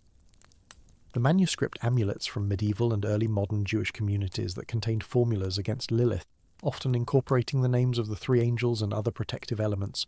represent material religion in its most intimate form, with these objects having been placed on or near the bodies of vulnerable individuals in moments of particular danger. The printed amulets that became available following the development of printing technology enabled wider distribution of protective materials, while potentially diminishing the individually crafted character that had distinguished earlier manuscript production, with questions about whether printed amulets possess the same protective efficacy as individually inscribed ones, reflecting broader debates about authenticity and power within material religious practice. The contemporary collectors who acquire historical Lilith-related objects and the museums that display them have created new contexts for encountering material that was originally produced for practical protective purposes, with the transformation of religious objects into aesthetic or historical artifacts raising questions about how such decontextualization affects understanding of the objects and the traditions that produced them. The continued production of protective amulets against Lilith within some traditional communities demonstrates that the practical religious dimensions of her mythology have not entirely given way to historical or symbolic interpretation, with some practitioners maintaining the protective practices that their ancestors had developed while adapting these practices to contemporary circumstances. The communities that continue to employ Lilith amulets in connection with childbirth and infant protection understand themselves as maintaining traditions whose efficacy has been demonstrated across generations, with the historical evidence for such practices extending back millennia, providing warrant for their continued observance. The practitioners who create such amulets within contemporary contexts draw upon traditional formulas and imagery, while sometimes incorporating elements that reflect changed circumstances, with the adaptation of traditional practice to contemporary needs representing continuation rather than abandonment of living tradition. The tension between those who maintain Lilith as genuine demonic threat, requiring protection, and those who have reinterpreted her as symbolic figure for contemplation or veneration, represents fundamental disagreement about the nature of mythological beings and the appropriate forms of engagement with them, with this disagreement unlikely to be resolved given the different assumptions about reality that underlie the competing positions. The pedagogical challenges of teaching about Lilith within academic contexts reflect broader challenges of presenting religious material to audiences that may include believers, skeptics, and those whose relationship to the traditions being studied defies simple categorization. The instructors who teach about Lilith mythology must navigate between scholarly objectivity that may seem to reduce living tradition to mere historical artifact, and engaged presentation that may seem to advocate for particular interpretive positions, with different pedagogical philosophies producing different approaches to this navigation. The students who encounter Lilith mythology within academic courses bring diverse backgrounds, assumptions, and purposes to their engagement, with some seeking information that might inform their own religious or spiritual practice, others approaching the material with purely historical or literary interest, and still others uncertain about their relationship to traditions that may be simultaneously familiar and strange. The classroom discussions that Lilith mythology can generate often reveal disagreements about gender, religion, and cultural authority that extend far beyond the particular material under consideration, with the mythological figure serving as occasion for engagement with issues that students care deeply about, regardless of their relationship to the specific traditions being studied. The assessment of student learning about Lilith raises questions about what should count as understanding, with different emphasis on historical accuracy, analytical sophistication, empathetic engagement, and critical perspective producing different conclusions about what successful learning looks like. The scholarly apparatus that has developed around Lilith studies reflects the broader institutionalization of religious studies as academic discipline, with specialized journals, conference sessions, and research networks providing infrastructure for ongoing investigation of topics that earlier generations of scholars might have dismissed as marginal or embarrassing. The researchers who dedicate substantial portions of their careers to investigating Lilith-related materials participate in scholarly communities that provide peer review, professional recognition, and intellectual exchange, with the validation that comes from such participation helping to establish Lilith studies as legitimate field of inquiry rather than eccentric personal interest. The funding agencies that support research into ancient Near Eastern religion, Jewish mysticism, and related fields have occasionally provided resources for projects that include significant Lilith components, with the incorporation of such research into larger funded projects helping to establish its academic legitimacy, while sometimes subordinating Lilith-specific concerns to broader research agendas. The doctoral dissertations that have focused on Lilith-related topics represent significant investments of scholarly energy and institutional resources, with the successful completion and defence of such dissertations demonstrating that Lilith studies can satisfy the most rigorous standards of academic evaluation while contributing original knowledge to established fields. The intersection of Lilith mythology with contemporary feminist spirituality has generated its own substantial literature, with authors ranging from scholars publishing through academic presses to practitioners sharing their experiences through popular venues having contributed to a body of writing that defies easy categorization. The feminist theologians who have engaged with Lilith as resource for reimagining women's relationship to divine and demonic have drawn upon both academic scholarship and personal spiritual experience, with their writings often combining scholarly apparatus with confessional elements in ways that challenge conventional genre boundaries. The practitioners of various feminist and goddess-centered spiritual paths who have incorporated Lilith into their practice have produced ritual guides, meditation scripts, and theological reflections that treat her as living spiritual presence rather than historical artifact, with such materials sometimes drawing upon traditional sources while interpreting them in ways that traditional practitioners would find unrecognizable or objectionable. The tensions between academic scholars who study Lilith as historical phenomenon and spiritual practitioners who engage with her as present reality have sometimes produced explicit conflict, with accusations of appropriation, distortion, and disrespect being exchanged across the divide between scholarly and spiritual communities. The popular cultural productions featuring Lilith that have proliferated in recent decades have created their own interpretive traditions that often operate largely independently of either academic scholarship or traditional religious practice, with novels, television series, films, and video games presenting versions of the figure that reflect contemporary entertainment conventions more than historical sources.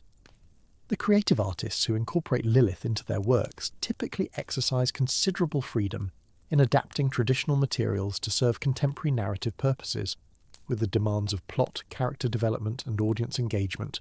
taking precedence over fidelity to sources that few audience members would be familiar with regardless. The vampire fiction that has made extensive use of Lilith as originary figure or recurring character has established conventions for her portrayal that owe more to the internal logic of vampire mythology, as developed within modern horror fiction, than to ancient Near Eastern or medieval Jewish sources, with readers and viewers encountering these portrayals often having no access to alternative representations that might complicate the images they have absorbed. The fantasy role-playing games that include Lilith among their demonic characters have created game mechanical representations of her powers and characteristics that players may experience more vividly than any textual description, with the interactive nature of gaming producing forms of engagement with mythological figures that differ fundamentally from reading or viewing. The digital environments in which much contemporary engagement with Lilith mythology occurs have created new possibilities for both scholarly and popular interaction with the figure, with online databases making primary sources accessible to researchers regardless of their geographic location, while social media platforms enable communities of interest to form around shared fascination with particular aspects of her mythology. The websites dedicated to various aspects of Lilith lore range from academically rigorous resources maintained by established scholars to enthusiast sites reflecting personal interests and interpretations, with users often having difficulty distinguishing between these different levels of reliability and scholarly backing. The search engines through which most contemporary users first encounter information about Lilith organize results according to algorithms that prioritize popularity and engagement over accuracy or scholarly merit,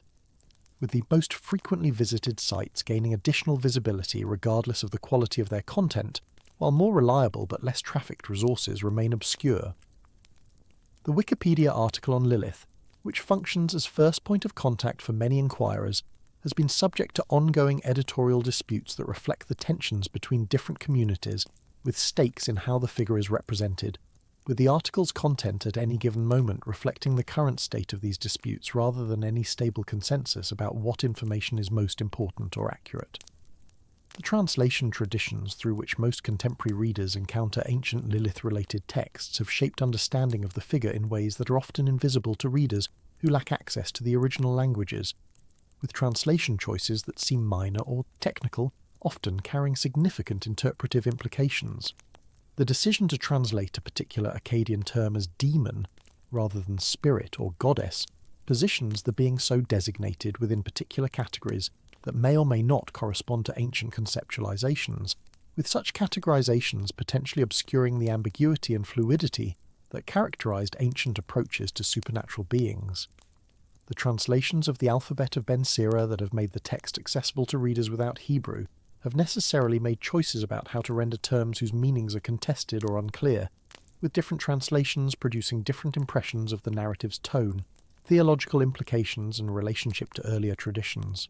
The commentators who have interpreted the alphabet's Lilith narrative for contemporary audiences have often brought assumptions shaped by their own cultural context that may or may not illuminate the medieval context in which the text was produced, with the gaps between medieval and contemporary worldviews making straightforward comprehension difficult to achieve. The Kabbalistic doctrines that preserved and elaborated Lilith traditions operated within theological frameworks that differ substantially from both ancient Near Eastern religion and contemporary Western worldviews,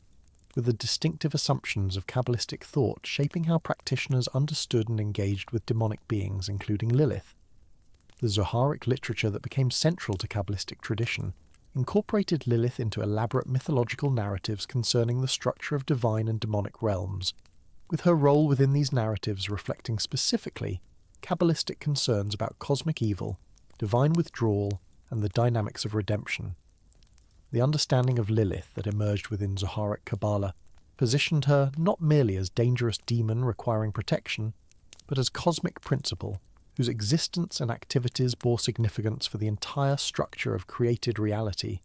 with the theological elevation of her status paradoxically enhancing both her danger and her importance within the Kabbalistic worldview. The practitioners who engaged with Kabbalistic teachings about Lilith did so within communities that provided interpretive frameworks for understanding the practical and theological implications of such engagement, with the isolation of specific teachings from their communal contexts potentially distorting their meaning and significance. The relationship between Lilith and Samael, the chief demonic figure of Kabbalistic demonology,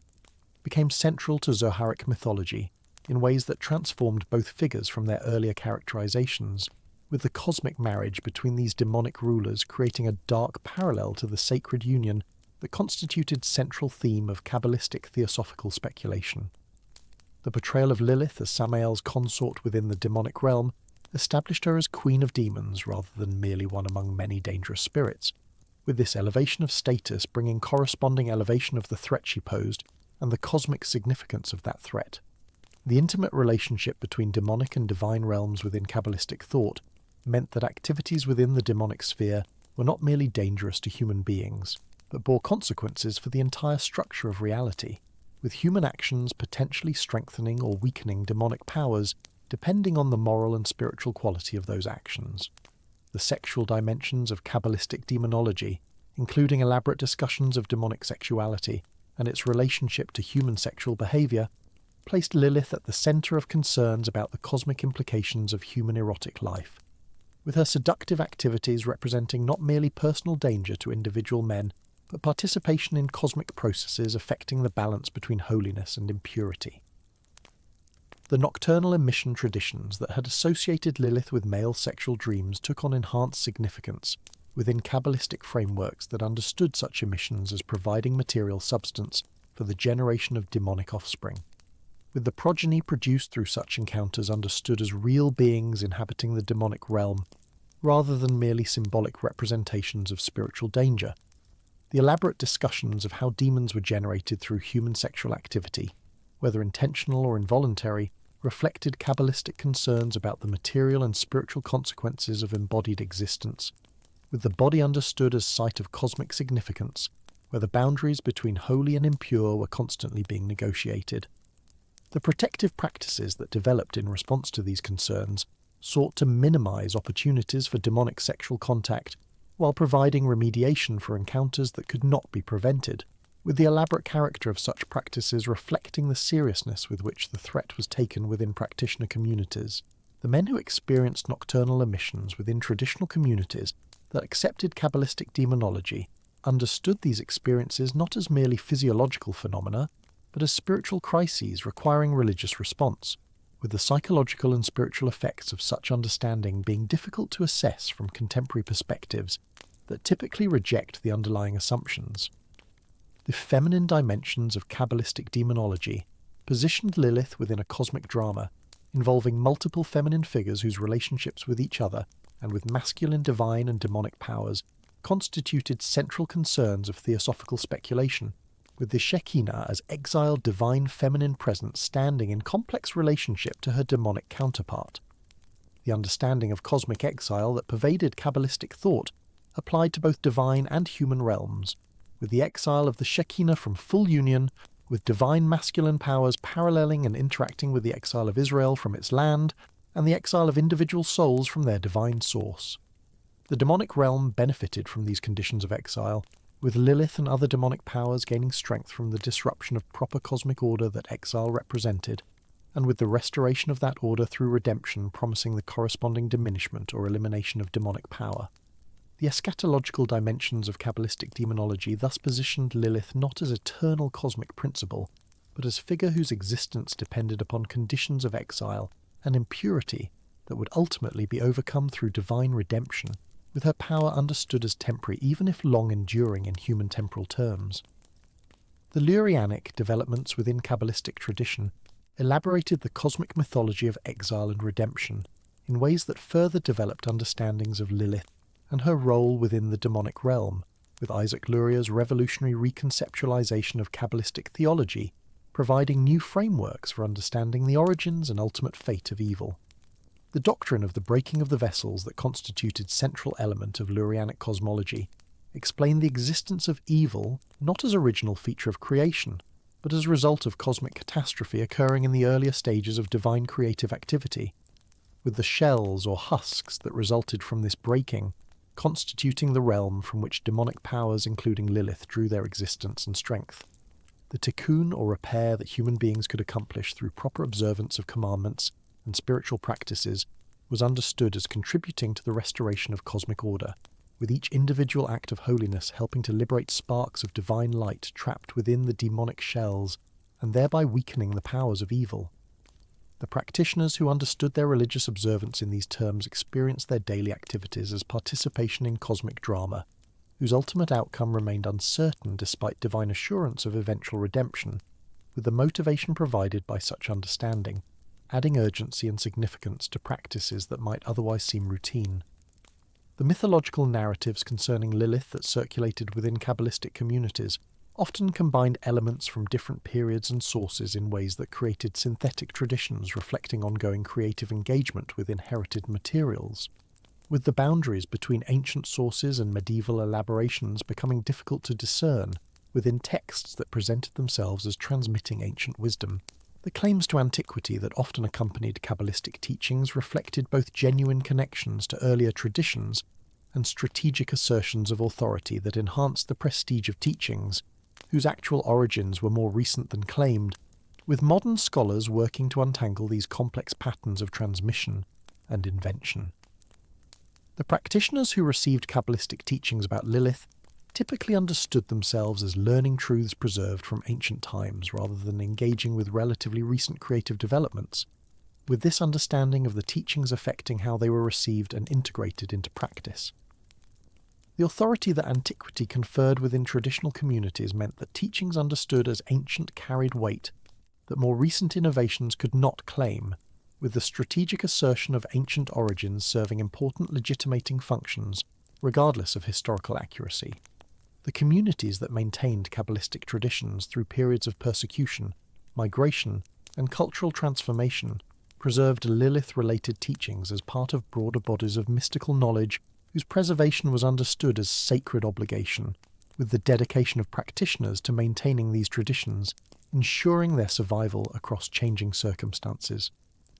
The manuscript traditions through which Kabbalistic texts circulated before the advent of printing reflected the efforts of scribes who copied texts carefully, while sometimes introducing variants that reflected their own understandings or the preferences of their communities, with the textual history of Kabbalistic Lilith traditions bearing the traces of these transmission processes. The printing of Kabbalistic text beginning in the 16th century made previously restricted materials available to wider audiences, while generating concerns about whether such dissemination was appropriate for teachings that had traditionally been reserved for advanced practitioners, with debates about the proper audience for mystical teachings continuing through subsequent centuries. The Zohar itself, which became available in printed form and eventually achieved canonical status within much of the Jewish world, carried its Lilith-related passages to readers who might never have encountered such material within earlier patterns of restricted transmission, with the effects of this wider availability on understanding of and engagement with Lilith mythology being difficult to assess with precision. The Hasidic movements that emerged in 18th century Eastern Europe inherited and transformed Kabbalistic traditions in ways that affected how Lilith and other demonic figures were understood and engaged with the distinctive emphasis of Hasidic spirituality reshaping inherited demonological traditions.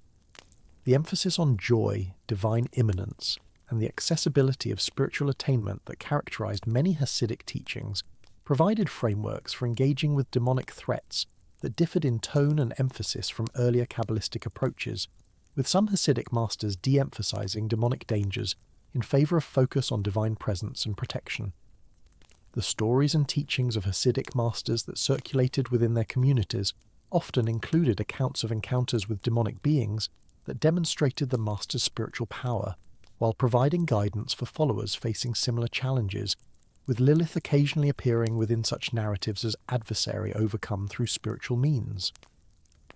The folk traditions that flourished within Hasidic communities combined Kabbalistic teachings with practical concerns in ways that produced distinctive approaches to protection against demons, with amulets, prayers, and other protective measures reflecting the synthesis of mystical sophistication and folk practice that characterized Hasidic spirituality. The rationalist currents within modern Judaism that rejected Kabbalistic teachings as superstition also rejected the demonological traditions in which Lilith figured prominently,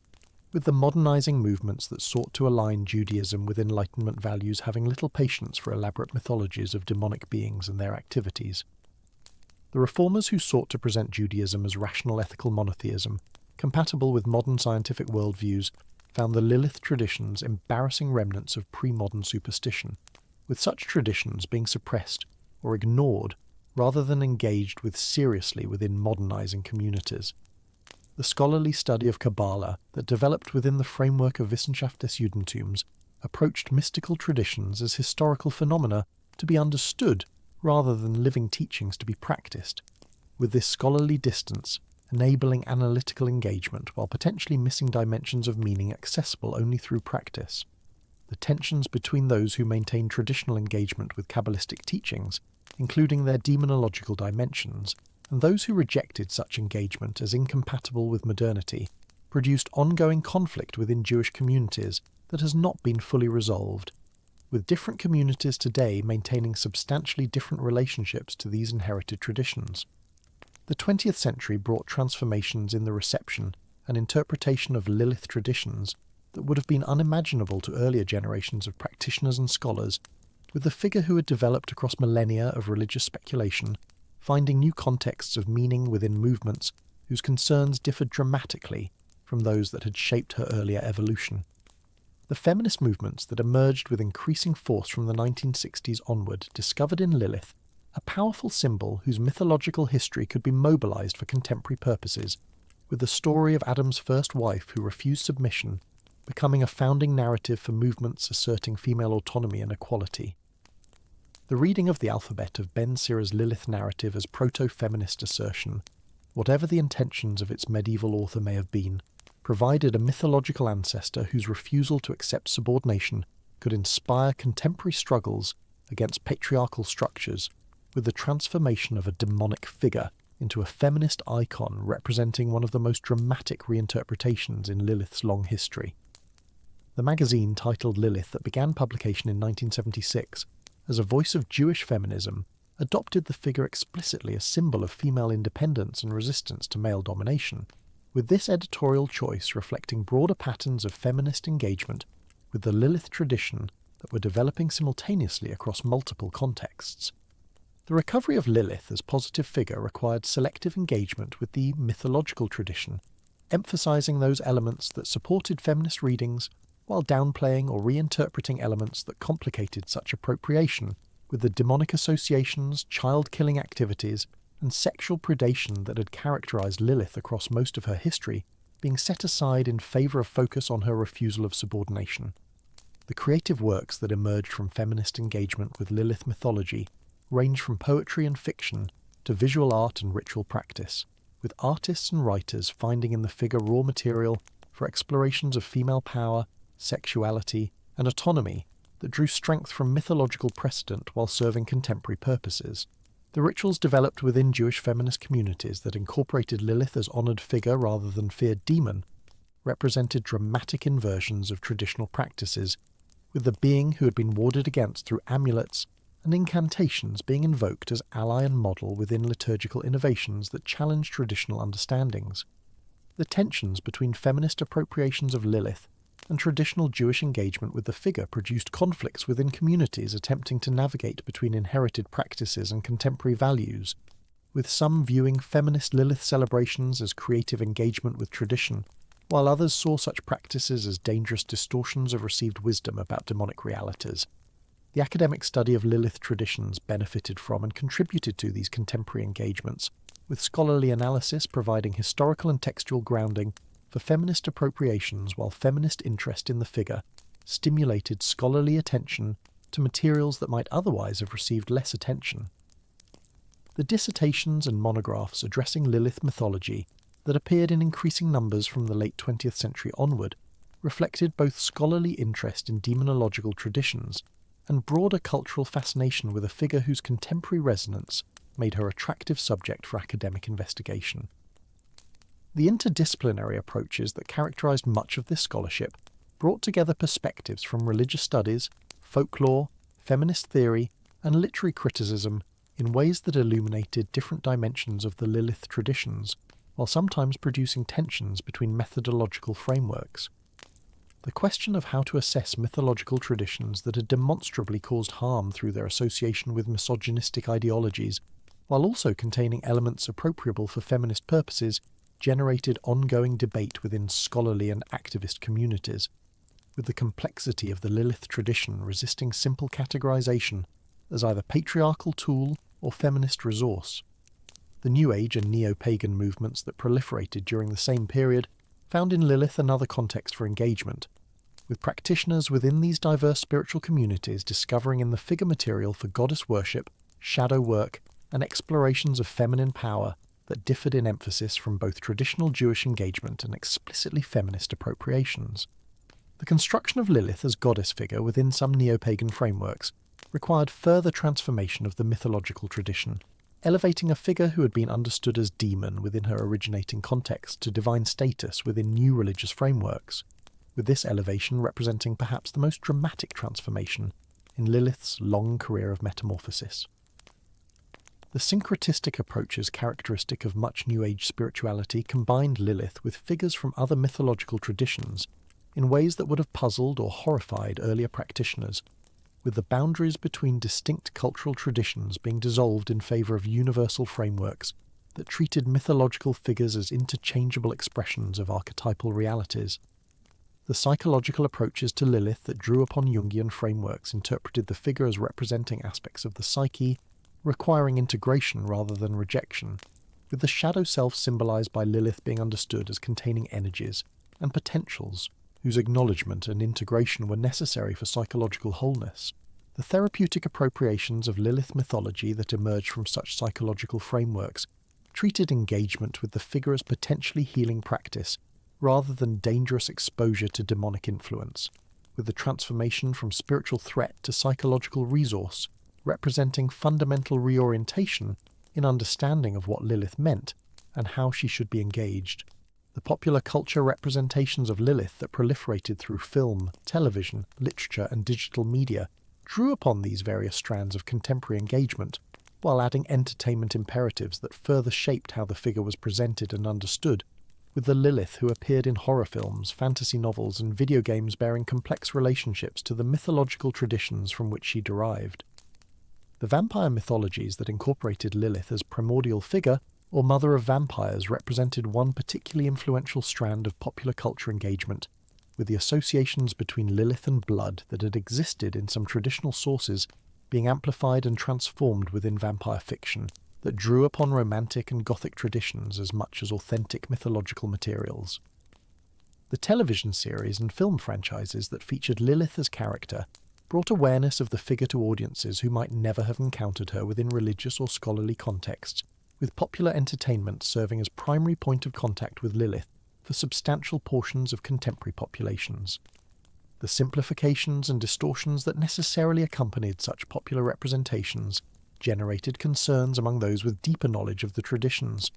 with the gap between scholarly understanding and popular reception of Lilith mythology being substantial, while perhaps inevitable, given the different imperatives governing academic and entertainment productions.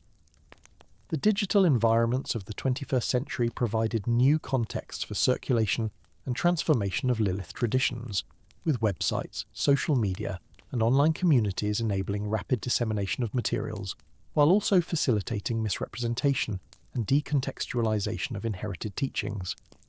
The accessibility of information about Lilith that digital technologies enabled democratized engagement with traditions that had previously been restricted to scholarly specialists or religious practitioners, with general audiences gaining access to materials ranging from academic articles to medieval manuscripts to contemporary ritual texts. The communities that formed online around interest in Lilith included practitioners of various religious traditions, scholars pursuing research interests, feminists engaging with the figure as symbol, and individuals drawn to Lilith through popular culture encounters, with these diverse communities sometimes interacting in ways that produced creative synthesis and sometimes generating conflict rooted in incompatible understandings of who Lilith was and what engagement with her meant. The debates within online spaces about authentic versus appropriative engagement with Lilith traditions reflected broader cultural conflicts about ownership of religious and mythological materials, with questions about who had authority to interpret and employ traditional figures generating substantial disagreement. The continuing evolution of Lilith traditions within contemporary contexts demonstrated the ongoing vitality of mythological figures whose histories extend across millennia, with the capacity of such figures to accumulate new meanings while retaining connections to earlier interpretations, enabling them to serve changing cultural needs across dramatically different circumstances. The Lilith who circulates within 21st century culture bears relationships to the Sumerian Lilitu, the Babylonian demons, the Hebrew night creature, the medieval first wife of Adam, and the Kabbalistic consort of Samael, that are complex and sometimes contradictory, with each layer of the tradition remaining available for contemporary appropriation, while the figure as whole has become more than any single layer could contain.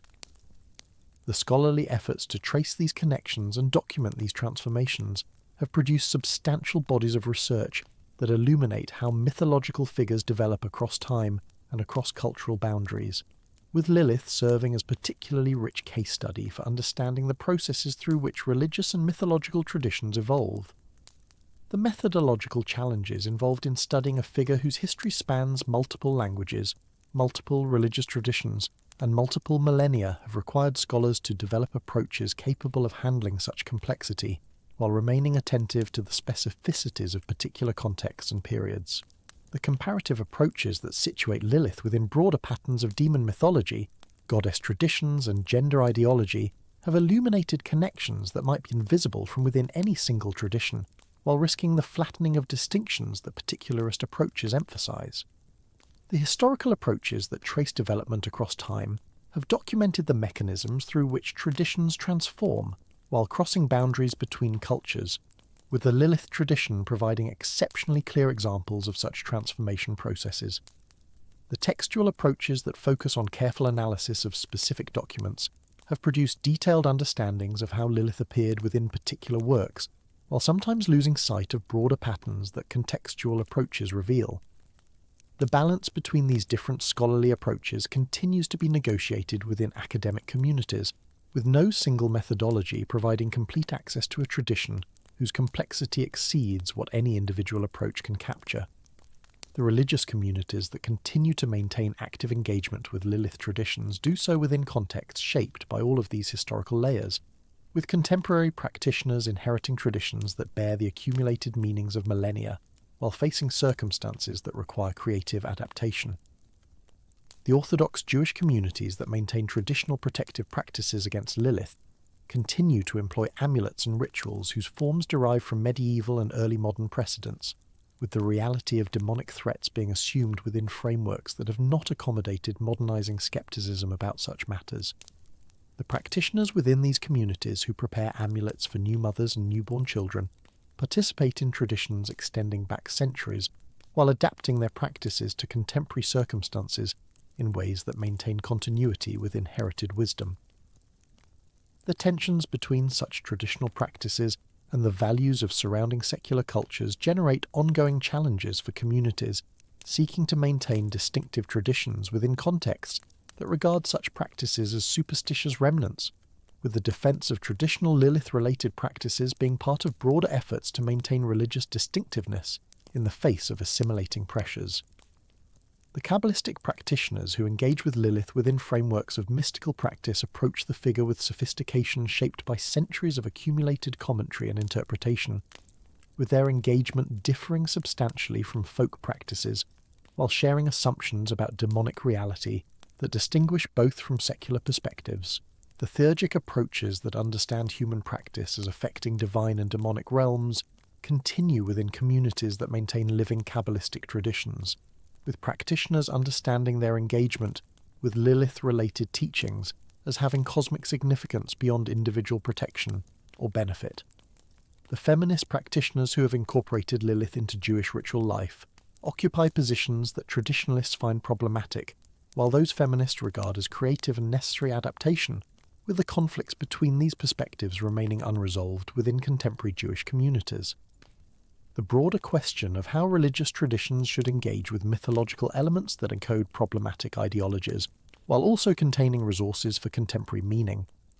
has no easy answer, with the Lilith tradition exemplifying the challenges involved in navigating such complexity. The figure who began as wind demon in ancient Mesopotamia, who crossed into Hebrew tradition as night creature and dangerous spirit, who was elaborated within Talmudic literature as mother of demons and seducer of men, who was transformed by medieval imagination into Adam's first wife, whose independence brought cosmic consequences, who was woven into the complex mythological systems of medieval Kabbalah as consort of demonic powers, an embodiment of divine feminine in fallen form, and who has been reclaimed by contemporary movements as symbol of female autonomy and power, carries within her accumulated identity the traces of all these transformations while remaining available for further development as circumstances change and needs evolve. The durability of Lilith across such dramatic transformations testifies to something in the figure that speaks to persistent human concerns, with the themes of female power, sexuality, danger, and independence that cluster around her, apparently addressing needs that recur across different cultural contexts, despite their vastly different specific forms. The warning against female autonomy that traditional Lilith traditions encoded has been inverted by contemporary appropriations into celebration of precisely what tradition warned against, with this inversion demonstrating both the plasticity of mythological materials and the capacity of reinterpretation to transform meaning while maintaining connection to inherited forms. The children who were protected by Lilith amulets across centuries of Jewish practice and the feminists who invoke Lilith as empowering symbol participate in the same tradition, while understanding that tradition in ways that would be mutually incomprehensible, with the gulf between protective magic and feminist celebration representing the range of meanings that a single mythological figure can accommodate across time.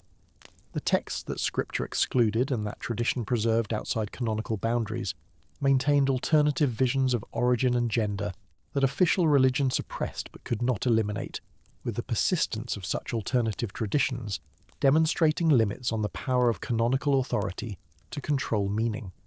The Alphabet of Ben Sira's audacious invention of Lilith as Adam's first wife filled a gap that canonical silence had created while introducing themes whose implications extended far beyond what any individual author could control, with the narrative taking on life of its own as it circulated through communities that found in it meanings responsive to their own concerns. The Kabbalistic elaborations that wove Lilith into the fabric of cosmic mythology transformed a folklore figure into player in dramas of divine significance,